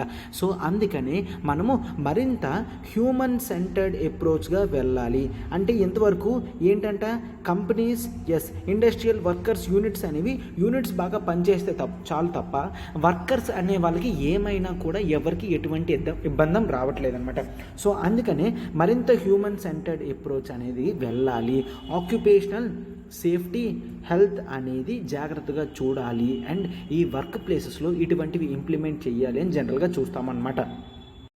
2003లో ఇంటర్నేషనల్ లేబర్ ఆర్గనైజేషన్ వాళ్ళు 28th ఏప్రిల్ని world day for safety and health at work అనేది ఇవ్వడం జరిగింది అన్నమాట. వర్క్ ప్లేసెస్ అనేది ఇవ్వడం జరిగింది. సో క్లియర్గా ఇక్కడ ఇంపార్టెన్స్ అనేది వరల్డ్ లెవెల్లో ఇస్తున్నాం కాబట్టి ఖచ్చితంగా మనం ఏం చేయాలి. అండ్ వీళ్ళు కొత్త పబ్లికేషన్స్ కూడా చేయడం జరిగింది. ఏంటంటే ఎన్హాన్సింగ్ సోషల్ డైలాగ్ అంటే ఏంటి, ప్రజలందరూ కూడా కూర్చొని వీటి మీద చర్చ అనేది జరగాలి. ఎందుకంటే ఇటువంటి ఇండస్ట్రీస్ అనేవి చాలా important. Social dialogue towards a culture of safety and health అనేది మనం జనరల్గా చూస్తాము. ఓకేనా, enhancing social dialogue towards a culture of safety and health అనేది చూస్తామన్నమాట. అంటే ఇక్కడ మనం ఏం చేస్తున్నాము, వీటి ఇంపార్టెన్స్ అనేది సోషల్ డైలాగ్తో సాల్వ్ చేయాలి. సోషల్ డైలాగ్లో ప్రతి ఒక్కరూ పార్టిసిపేట్ చేసిన ప్రతి వ్యక్తి కూడా తనకి ఏవైతే డౌట్స్ ఉన్నాయి లేదంటే ఎటువంటివి ఇంప్లిమెంట్ చేస్తే బాగుంటుంది అనేది క్లియర్గా చెప్పడం జరుగుతుంది అనమాట. ఆ విధంగా మనము చేస్తాము. సో ఇప్పుడు ఈ ఇంప్లిమెంటేషన్ ఆఫ్ OSH కోడ్ అనేది చాలా ఇంపార్టెంట్ అని చెప్తున్నారనమాట. ప్రపంచం మొత్తం కూడా జనరల్గా ఈ ఆక్యుపేషనల్ సేఫ్టీ హెల్త్ లాసెస్ వల్ల ప్రజలు చనిపోవడం వలన 5.4% ఆఫ్ గ్లోబల్ GDP అనేది లాస్ అవుతుంది. అదే వీళ్ళని మనం జాగ్రత్తగా చూసుకుంటే ఈ లాస్ ఉండదు. ఎకనామిక్ లాస్ మాత్రమే కాదు, మార్కెట్లో ఎఫెక్టివ్ లాస్ అంటే ఒక ప్రొడక్టివ్ లేబర్ అనేవాడు చనిపోతే అది ఇండస్ట్రీకే చాలా ఇంపార్టెంట్. ఓకేనా, ఎఫెక్టివ్నెస్ ఆఫ్ ఇండస్ట్రీ పడిపోతుంది, ప్రొడక్టివ్నెస్ ఆఫ్ ఓవరాల్ ఇండస్ట్రీనెస్ అనేది పడిపోతుంది. అండ్ ఒక స్కిల్డ్ లేబర్ చనిపోవడం వలన అది కంపెనీకి ఇండైరెక్ట్ చాలా లాస్. స్కిల్డ్ లేబర్ చనిపోవడం వలన కంపెనీకి చాలా లాస్ అనమాట. అయితే ఇప్పుడు కొత్త లేబర్ని క్రియేట్ చేసుకోవాలి, ఎంప్లాయ్మెంట్ చేసుకోవాలి, వాడికి ట్రైనింగ్ ఇవ్వాలి, వాడి పర్ఫెక్షన్ వచ్చిన తర్వాత కానీ కంపెనీకి బెనిఫిట్ ఉండదన్నమాట. సో అందుకని జనరల్గా national policy on safety, health and environment at work place అనేది 2009లో క్లియర్గా తీసుకొని రావడం జరిగింది. ఏంటమ్మా, national policy on safety, health, environment at work places అనేది తీసుకొని రావడం జరిగింది అనమాట. సో ఇంకేంటి, నేషనల్ OSH ప్రోగ్రామ్ కూడా తీసుకొని రావడం జరిగింది. వీటిని సాల్వ్ చేయడానికి national OSH occupational safety health program కూడా తీసుకొని రావడం జరిగింది. అండ్ దీని ప్రకారం national OSH occupational safety health profile కూడా తయారు చేయడం జరిగింది. ఆక్యుపేషనల్ సేఫ్టీ హెల్త్ అంటే నథింగ్ బట్ ఒకసారి చూడమ్మా, కొన్ని ఇండస్ట్రీస్ ఉంటాయి, అవి చాలా డేంజర్గా ఉంటాయన్నమాట. అంటే పీపుల్కి హెల్మెట్ ఇవ్వడం కానీ, లేదంటే హై ఏరియాస్లో చాలా హైట్ ఉన్న ఏరియాస్లో చేస్తే వాళ్ళకి ఎక్స్ట్రా రోప్ అనేది కడితే వాళ్ళ కింద పడినా కూడా డేంజర్ కాకుండా ఉండడం కానీ, ఇవన్నీ అనమాట ఆక్యుపేషనల్ సేఫ్టీస్ అనమాట. అండ్ నెక్స్ట్ పొల్యూషన్ ఇండస్ట్రీస్ అయితే వాళ్ళకి మాస్క్స్ ఇవ్వడం కానీ, ఆక్సిజన్ సప్లై క్లియర్గా ఇవ్వడం కానీ, బ్రేక్స్ ఇవ్వడం కానీ, అవన్నీ కూడా చేయాలి. అవి వాటి గురించి అనమాట. జనరల్గా ఈ ఆక్యుపేషనల్ సేఫ్టీ ప్రొటెక్షన్ అనేది జనరల్గా మనం చూస్తాము ఇన్ఫార్మల్ వర్కర్స్ స్టేజ్లో 90% ఆఫ్ ఇండియన్ వర్క్ ఫోర్స్ అంతా కూడా ఎక్కడున్నారమ్మా, ఇన్ఫార్మల్ వర్కర్స్గా ఉన్నారు. మెయిన్ ఈ ఇన్ఫార్మల్ వర్కర్స్ కింద పనిచేసే వాళ్ళకి ఆక్యుపేషనల్ సేఫ్టీ హెల్త్ అనేది ఉండదు. ఫస్ట్ వీళ్ళకి మనం ప్రమోట్ చేయాలి అని చెప్తున్నారు అనమాట. నేషనల్ లెవెల్లో కూడా మినిస్ట్రీస్ వాళ్ళు వర్క్ సేఫ్టీ ఆఫ్ హెల్త్ అనేది ప్రయారిటైజ్గా చూడాలి అండ్ కంట్రోల్ ప్రివెన్షన్ మెషర్స్ అనేవి తీసుకొని రావాలన్నమాట. సో దీంతో మనకేంటి, industry safety health of people అనేది ఉంటుంది. అండ్ గవర్నమెంట్కి కూడా పీపుల్ ఉన్నాడు, ఎంప్లాయ్మెంట్ కింద ఉన్నాడంటే ఎకానమీకి హెల్ప్ చేస్తాడు. ఎకానమీ గ్రో అయితే ఖచ్చితంగా నేషన్ అనేది గ్రో అవుతుంది అనమాట. సో ఇటువంటి లాసెస్ అనేవి రావద్దు అని చెప్తున్నారు అనమాట. సో అందుకని ఇండియా మొత్తం కూడా OSH కవరేజ్ అనేది జనరల్గా చూస్తాం. కొన్ని గవర్నమెంట్ ఆఫ్ కేరళ వాళ్ళు ఇంటర్నేషనల్ లేబర్ ఆర్గనైజేషన్, కేరళ వాళ్ళు ILO పార్టిసిపేషన్తో మంచి బెనిఫిట్స్ అనేవి ప్రజలకి చేస్తున్నారు. రాజస్థాన్ కూడా OSH అవేర్నెస్ అనేది జనరల్గా చేస్తుంది అనమాట. అండ్ ఈ ప్రజలకి ఏదైతే ఉందో సోషల్ మెషర్స్ అనేవి ఇవ్వాలి. యాక్సిడెంట్స్ అవుతున్నవి, ఇంజ్యూరీస్ అవుతున్నవి, అన్రిజిస్టర్డ్ ఏవైతే ఉన్నాయో అటువంటివి అవన్నీ కూడా రిజిస్టర్ చేయాలి. ఏ కంపెనీ అయితే సరిగ్గా చేయడం లేదో వాటి లైసెన్సెస్ అనేవి క్యాలిక్యులేట్ చేయాలి అని చెప్తున్నారనమాట. అండ్ ఆక్యుపేషనల్ ఇంజ్యూరీస్ కానీ, ఇల్నెసెస్ కానీ, ఈ loss to victims and families ఇవన్నీ కూడా ఎవరు క్లియర్ చేయలేనివి. సో ప్రాపర్ మెషర్స్ అనేవి తీసుకుంటే అది కంపెనీస్కి మాత్రమే కాదు, గవర్నమెంట్కి కూడా చాలా మంచిది అన్నట్టుగా జనరల్గా మనం చూస్తామన్నమాట. ఓకేనా. సో యాడిక్వేట్ ఇన్వెస్ట్మెంట్ అనేది చేయాలి. అంటే తరచుగా ఇన్స్పెక్షన్స్ అనేవి గవర్నమెంట్ చేయించాలి. సేఫ్టీ ఆఫ్ హెల్త్ వర్కర్స్ అనేది ప్రజలు సివిల్ సొసైటీని ఎంకరేజ్ చేస్తూ అవి కరెక్ట్గా జరుగుతున్నాయా లేదా అనేది ప్రాపర్ రీడింగ్స్ అనేవి మనం చేయించాలి అని క్లియర్గా జనరల్గా చూస్తామన్నమాట. సో ఇది అమ్మ ఈ ఆర్టికల్ అనేది ఈరోజు చాలా ఇంపార్టెంట్ ఆర్టికల్ అనమాట. సో జాగ్రత్తగా, ఎందుకంటే April 28న world day for safety and health at work places అన్నాం కాబట్టి ఈ ఆర్టికల్ అనేది నీట్గా డీటెయిల్గా డిస్కస్ అనేది చేయడం జరిగింది. ఇప్పుడు మనం మన నెక్స్ట్ ఆర్టికల్లోకి వెళ్తున్నాం. చూడండి అమ్మా. నెక్స్ట్ ఆర్టికల్ చూడమ్మా, birth death reporting to be automated. ప్రస్తుతానికి మనం ఒక సిస్టమ్ ఫాలో అవుతున్నాం. ఒకసారి అది క్లియర్గా నేను బ్యాక్గ్రౌండ్తో సహా చెప్తాను, చూడండి అమ్మా. ప్రతి కంట్రీ కూడా సెన్సస్ అనేవి జనరల్గా మెయింటైన్ చేస్తుంది. సెన్సస్ ఇవన్నీ ఎందుకు అంటే ఓవరాల్ పాపులేషన్ ఎంతమంది ఉన్నారు అనే కంట్రీలో తెలియడానికి. సరే, ఇది ఎందుకు అంత ఇంపార్టెంట్ అంటే ఈ సెన్సస్ బేసిస్ చూడమని మనం రీసెంట్గా పెట్టింది కాదు. ఈవెన్ కౌటిల్య తన అర్థశాస్త్రాలో కూడా గవర్నమెంట్ అనేది కింగ్ చేతుల్లో ఉన్న, ఎవరి చేతుల్లో ఉన్న ప్రాసెస్ ఆఫ్ అడ్మినిస్ట్రేషన్లో ఖచ్చితంగా సెన్సస్ అనేది చేసే బాధ్యత కింగ్ తీసుకోవాలి అని చెప్పడం జరిగింది. అంటే importance of information on number of people అనేది స్టేట్కి ఎప్పటికీ కూడా చాలా ఇంపార్టెంట్ అని కౌటిల్య క్లియర్గా చెప్పడం జరిగింది అనమాట. సో ఇండియన్ గవర్నమెంట్ ఇండిపెండెన్స్ వచ్చిన తర్వాత మనము సివిల్ రిజిస్ట్రేషన్ సిస్టమ్ అనేది ఒకటి స్టార్ట్ చేయడం జరిగింది అనమాట. ఈ civil registration system registration. Civil అంటే నథింగ్ బట్ పీపుల్ అనమాట. పీపుల్ని మనం రిజిస్టర్ చేస్తాం. వాళ్ళు పుట్టినప్పుడు రిజిస్టర్ చేస్తాం, వాళ్ళు చనిపోయినప్పుడు కూడా రిజిస్టర్ చేస్తాం. దాన్ని సివిల్ రిజిస్ట్రేషన్ సిస్టమ్ అని అంటాం అనమాట. ఈ సివిల్ రిజిస్ట్రేషన్ సిస్టంలో బర్త్ అండ్ డెత్ అనేది రియల్ టైంలో మనం జనరల్గా స్టోర్ చేయాలి యాక్చువల్గా అనమాట. బట్ ఈ సివిల్ రిజిస్ట్రేషన్ సిస్టమ్ ఎవరి కంట్రోల్లో ఉంటుంది? Registrar general of India, RGI. Okay, ఏంటిది? Registrar general of India. Registrar general of India. ఈ రిజిస్ట్రార్ జనరల్ ఆఫ్ ఇండియా కింద జనరల్గా ఇది మనం చూస్తాము. సో ఇక్కడ డేటాబేస్ అంతా కూడా ఎక్కడికి వెళ్తుంది? ఈ CRS నుంచి నేషనల్ పాపులేషన్ రిజిస్టర్ అనేది ఉంటుందన్నమాట. ఇది డేటాబేస్. ఈ డేటాబేస్లో ఆల్రెడీ 119 crore సిటిజన్స్ యొక్క డేటా ఇన్ఫర్మేషన్ అంతా కూడా ఉంది. ఇది చెక్ చేయడం జరిగింది. అండ్ 2015లో ఆధార్తో చేసినప్పుడు Aadhaar, mobile and ration card నెంబర్స్తో సహా క్లియర్గా చూడడం అనేది జరిగింది అని చెప్తున్నారనమాట. ఎందుకు? ఇవన్నీ కూడా బర్త్ టైంలో, డెత్ టైంలో, మైగ్రేషన్ టైంలో ఇవన్నీ కూడా జనరల్గా గవర్నమెంట్కి యూజ్ అవుతుంది అనమాట. బట్ ఇక్కడ జనరల్గా చూస్తే మీరు CRS సిస్టమ్ అనేది చాలా ఛాలెంజెస్ని ఫేస్ చేస్తుంది అని చెప్తున్నారు అనమాట. అయితే ఈ సివిల్ రిజిస్ట్రేషన్ సిస్టమ్ ఛాలెంజెస్ ఏంటి అంటే, ఒకటి టైమ్లీనెస్ అనేది లేదు, ఎగ్జాక్ట్ టైం కల్లా అప్డేట్ చేయలేకపోతుంది. And the doubts over efficiency, దాని ఎఫిషియన్సీ కూడా కరెక్ట్గా లేదు అని చెప్తున్నారు.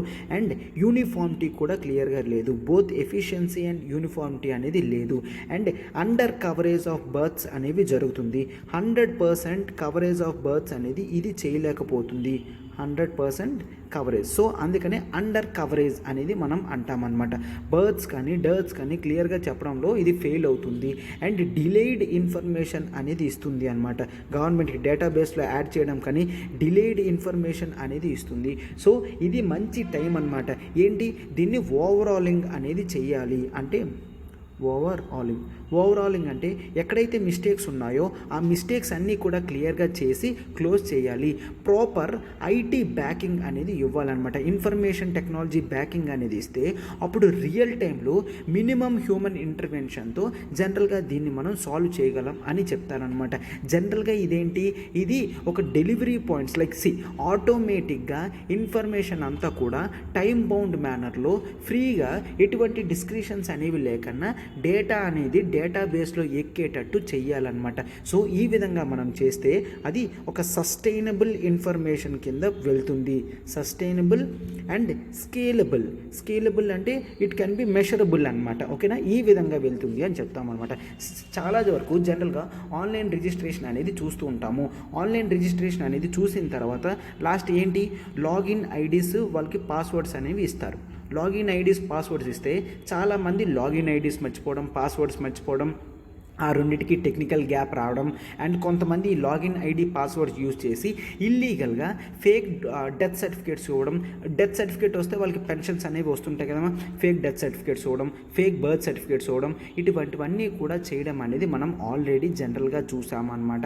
సో ఇప్పుడు జనరల్గా ఏం చెప్తున్నారంటే, మనము ఇన్ జనరల్గా రిజిస్ట్రేషన్ of births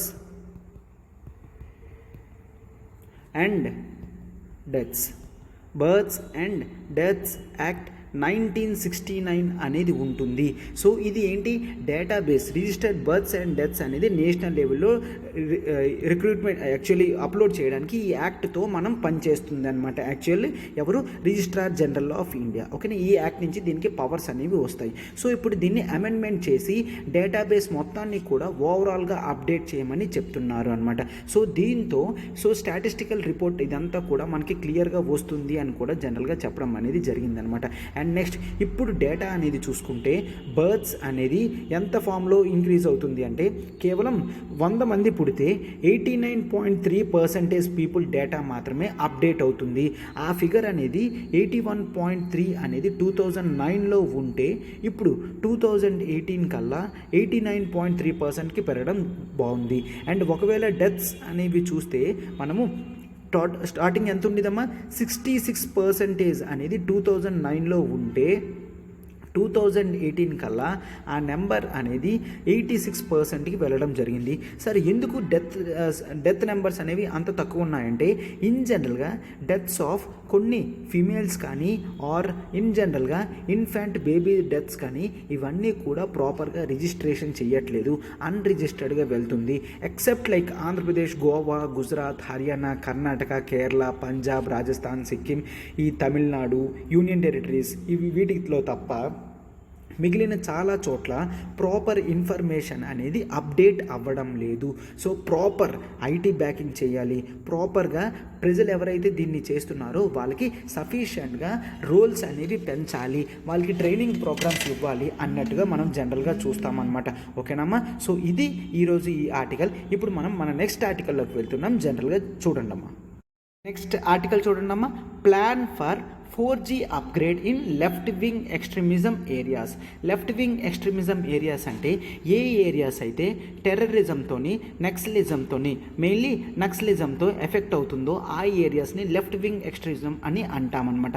ఈ నక్సలిట్లు జనరల్గా ఏం చేస్తారంటే ప్రజల్ని వాళ్ళ వైపు తిప్పుకొని అగెయిన్స్ట్ గవర్నమెంట్గా ఆర్మీ అనేది తయారు చేస్తారు. బట్ సార్ అయితే అటువంటి ఏరియాస్లో 4G ఎందుకు అంటే అటువంటి ఏరియాస్లో 4G ప్రొవైడ్ చేస్తే ప్రజలు ఏం చేస్తారు, నెట్ని ప్రొడక్టివ్గా యూజ్ చేసుకుంటారు. అక్కడ 4G సర్వీసెస్ ప్రొవైడ్ చేయడమే కాదు, ప్రజలకి కొంత టెక్నికల్ నాలెడ్జ్ కూడా ఇస్తారు. అప్పుడు ప్రజలు ఎవరు కూడా ఖాళీగా ఉండకన్నా జనరల్గా వాళ్ళు నాలెడ్జ్ ఎన్హాన్స్మెంట్ అనేది చేసుకుంటారు. ఇది చాలా ప్రూవ్డ్ మెథడ్ అనమాట. ఎక్కడైతే ఇట్లాంటి ఇన్ఫ్రాస్ట్రక్చర్ అనేది క్రియేట్ చేస్తున్నామో ప్రజలకి ఎంప్లాయ్మెంట్ స్కిల్స్ అనేవి పెరుగుతున్నాయి. ఎప్పుడైతే ఎంప్లాయ్మెంట్ స్కిల్స్ అనేవి పెరుగుతాయో ప్రజలు నక్సలిజం వైపు ఎఫెక్ట్ చూపించరు, నక్సలిజం వైపు వెళ్ళరనమాట. వాళ్ళు ఎంప్లాయ్మెంట్ తెచ్చుకుంటారు, ఇన్కమ్ సోర్సెస్ అనేవి పెంచుకుంటారు. దీంతో చాలా బెనిఫిట్స్ అనేవి వాళ్ళకి వస్తాయన్నమాట. అండ్ ఇది ఏంటి, యూనివర్సల్ సర్వీస్ ఆబ్లిగేషన్ ఫండ్ అమౌంట్తో పెట్టడం అనేది జరిగింది. ఎంత టోటల్ కాస్ట్ 2426 crores స్టార్ట్ చేయడం అనేది జరిగిందనమాట. ఇది నెక్స్ట్ 5 years కూడా బిఎస్ఎన్ఎల్ వీటిని మెయింటైన్ చేస్తుంది అని చెప్తున్నారు. ఎందుకు బిఎస్ఎన్ఎల్ అంటే ఆ ఏరియాస్ అన్నీ కూడా బిఎస్ఎన్ఎల్ కంట్రోల్లో ఉన్నాయి. అంటే నథింగ్ బట్ బిఎస్ఎన్ఎల్ ఏరియాకి వాటి మీద ఓనర్షిప్ ఉన్నాయన్నమాట ఆ ఏరియాస్లో. సో అందుకే ఇవన్నీ కూడా బిఎస్ఎన్ఎల్కి ఇవ్వడం జరిగింది. ఓకేనా. జనరల్గా గవర్నమెంట్ ఎందుకు బిఎస్ఎన్ఎల్ కూడా చూసుకుంది అంటే ప్రెస్టీజియస్ ప్రాజెక్ట్ కాబట్టి ఇండిజీనియస్ 4G టెలికామ్ ఎక్విప్మెంట్స్ ఉంటే ఇండియా అనేది సెల్ఫ్ రిలయంట్గా ఉంటుంది అని కూడా తెలియడానికి, జనరల్గా చెప్పడానికి లెఫ్ట్ వింగ్ ఎక్స్ట్రీమిజం ఏరియాస్లో బిఎస్ఎన్ఎల్ని మనం పెట్టుకోవడం అనేది జరిగింది అనమాట. సో ఇప్పుడు దానికన్నా చాలా important universal service obligation fund అనేది చాలా ఇంపార్టెంట్ అనమాట. సో ఒక్కసారి ఆ యూఎస్ఓఎఫ్ అంటే ఏంటో చూడండి అమ్మా. ముందు జనరల్గా చూడండి, మనము అర్బన్ ఏరియాస్లో పీపుల్ ఎక్కువ నెట్ యూసేజ్ అనేది ఉంటుంది. అండ్ అక్కడ ఎన్ని టవర్స్ పెట్టినా కూడా కంపెనీకి ప్రాఫిట్ అనేది వస్తుందన్నమాట. ఎందుకంటే డిమాండ్ అనేది ఎక్కువ ఉంటుంది, సప్లై కూడా వాళ్ళు చేస్తారు. బట్ రూరల్ ఏరియాస్లో మనకి సిగ్నల్స్ అనేవి రావు.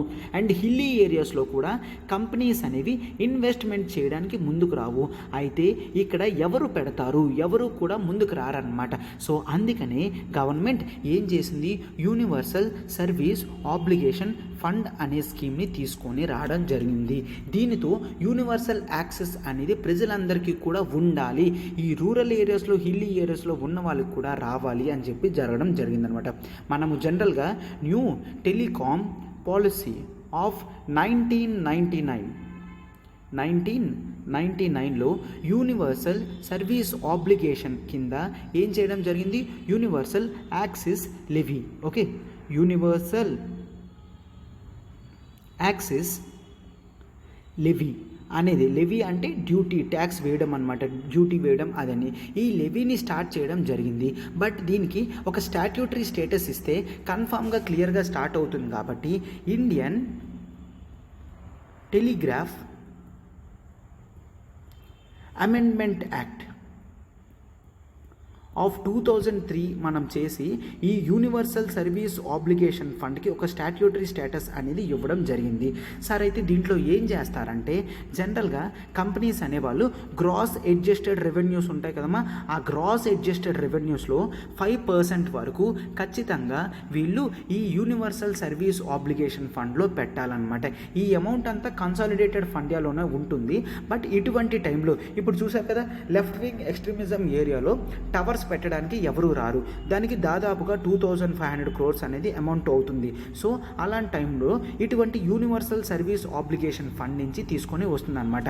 అంటే ఈ ఛార్జెస్ లెవీస్ వేయడం వలన జనరల్గా ఓవరాల్గా నీట్గా ఇంప్రూవ్మెంట్ అనేది వస్తుంది అని జనరల్గా మనం చూస్తామన్నమాట. ఇది యూనివర్సల్ సర్వీస్ ఆబ్లిగేషన్ ఫండ్ అనమాట.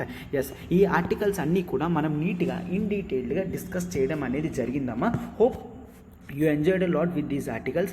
ప్రతి ఆర్టికల్ అండ్ ఇటువంటి వీడియోస్ వెనకాతన మా హార్డ్ వర్క్ అనేది ఉంటుంది. మీరు దాన్ని అప్రిషియేట్ చేస్తారని మేము అనుకుంటున్నాం అనమాట. మీ ఫెలో ఆస్పిరెంట్స్కి షేర్ చేయండి అండ్ డూ లైక్ హిట్ బటన్ని మీరు ఖచ్చితంగా లైక్ బటన్ని హిట్ చేయండి అనమాట. అండ్ నెక్స్ట్ మీకు జనరల్గా మీకు ఈరోజు వర్క్ ఏంటి అంటే రిజిస్ట్రార్ జనరల్ ఆఫ్ ఇండియా అని అన్నాం కదమ్మా. ఆ registrar of general of India గురించి అతను ఎప్పుడు స్టార్ట్ అయ్యాడు, అతని వర్క్ ఏంటి అనేది ఒక 2-3 పాయింట్స్ కింద పెట్టండి అనమాట కామెంట్ బాక్స్లో. సో ఇటువంటి ఎక్సర్సైజెస్లో మీరు పార్టిసిపేట్ చేస్తే మీ పార్టిసిపేషన్ రేట్ కూడా బాగుంటుంది. So do participate in this exercise అనమాట. ఓకేనా? మనం ఏం చెప్పాము, రిజిస్ట్రార్ జనరల్ ఆఫ్ ఇండియా అన్నాం కదా. ఆ registrar of general of India body అనేది ఎప్పుడు స్టార్ట్ అయింది, అతని రోల్ ఏంటి అనేవి ఒక 2-3 స్టేట్మెంట్స్లో మీరు పెట్టండి. ఓకేనా? ఎస్, ఇన్స్టిట్యూట్ నుంచి ఎటువంటి కోర్సెస్ ప్రొవైడ్ చేస్తున్నాం చూడండమ్మా. UPSC infinity, APSC, TSPSC and higher MBA education courses like CAT, GRE, GMAT provide చేస్తున్నాం. And non PSC jobs RBI grade B assistant, RBI assistant, SBI PO clerk, IBPS PO clerk, SSC, CGL, CHSL, RRB, NTPC ఇవన్నీ కూడా చూస్తున్నాము. మనం అన్నీ కూడా life time వ్యాలిడిటీతో provide చేయడం అనేది జరుగుతుందన్నమాట. మన క్లాసెస్ ఏ విధంగా ఉంటాయో మీకు తెలుసు. ఇక్కడ నెంబర్ చూడమ్మా, ప్రత్యూష మేడంది 7893899553. ఆ నెంబర్కి కాల్ చేసి మీ గేట్ అవుట్ ఉన్నా కూడా సాల్వ్ చేయొచ్చు. అండ్ ఏ కోర్స్ సబ్స్క్రిప్షన్కైనా మీరు మ్యామ్కి కాల్ చేస్తే సరిపోతుంది అనమాట. Okay, thank you.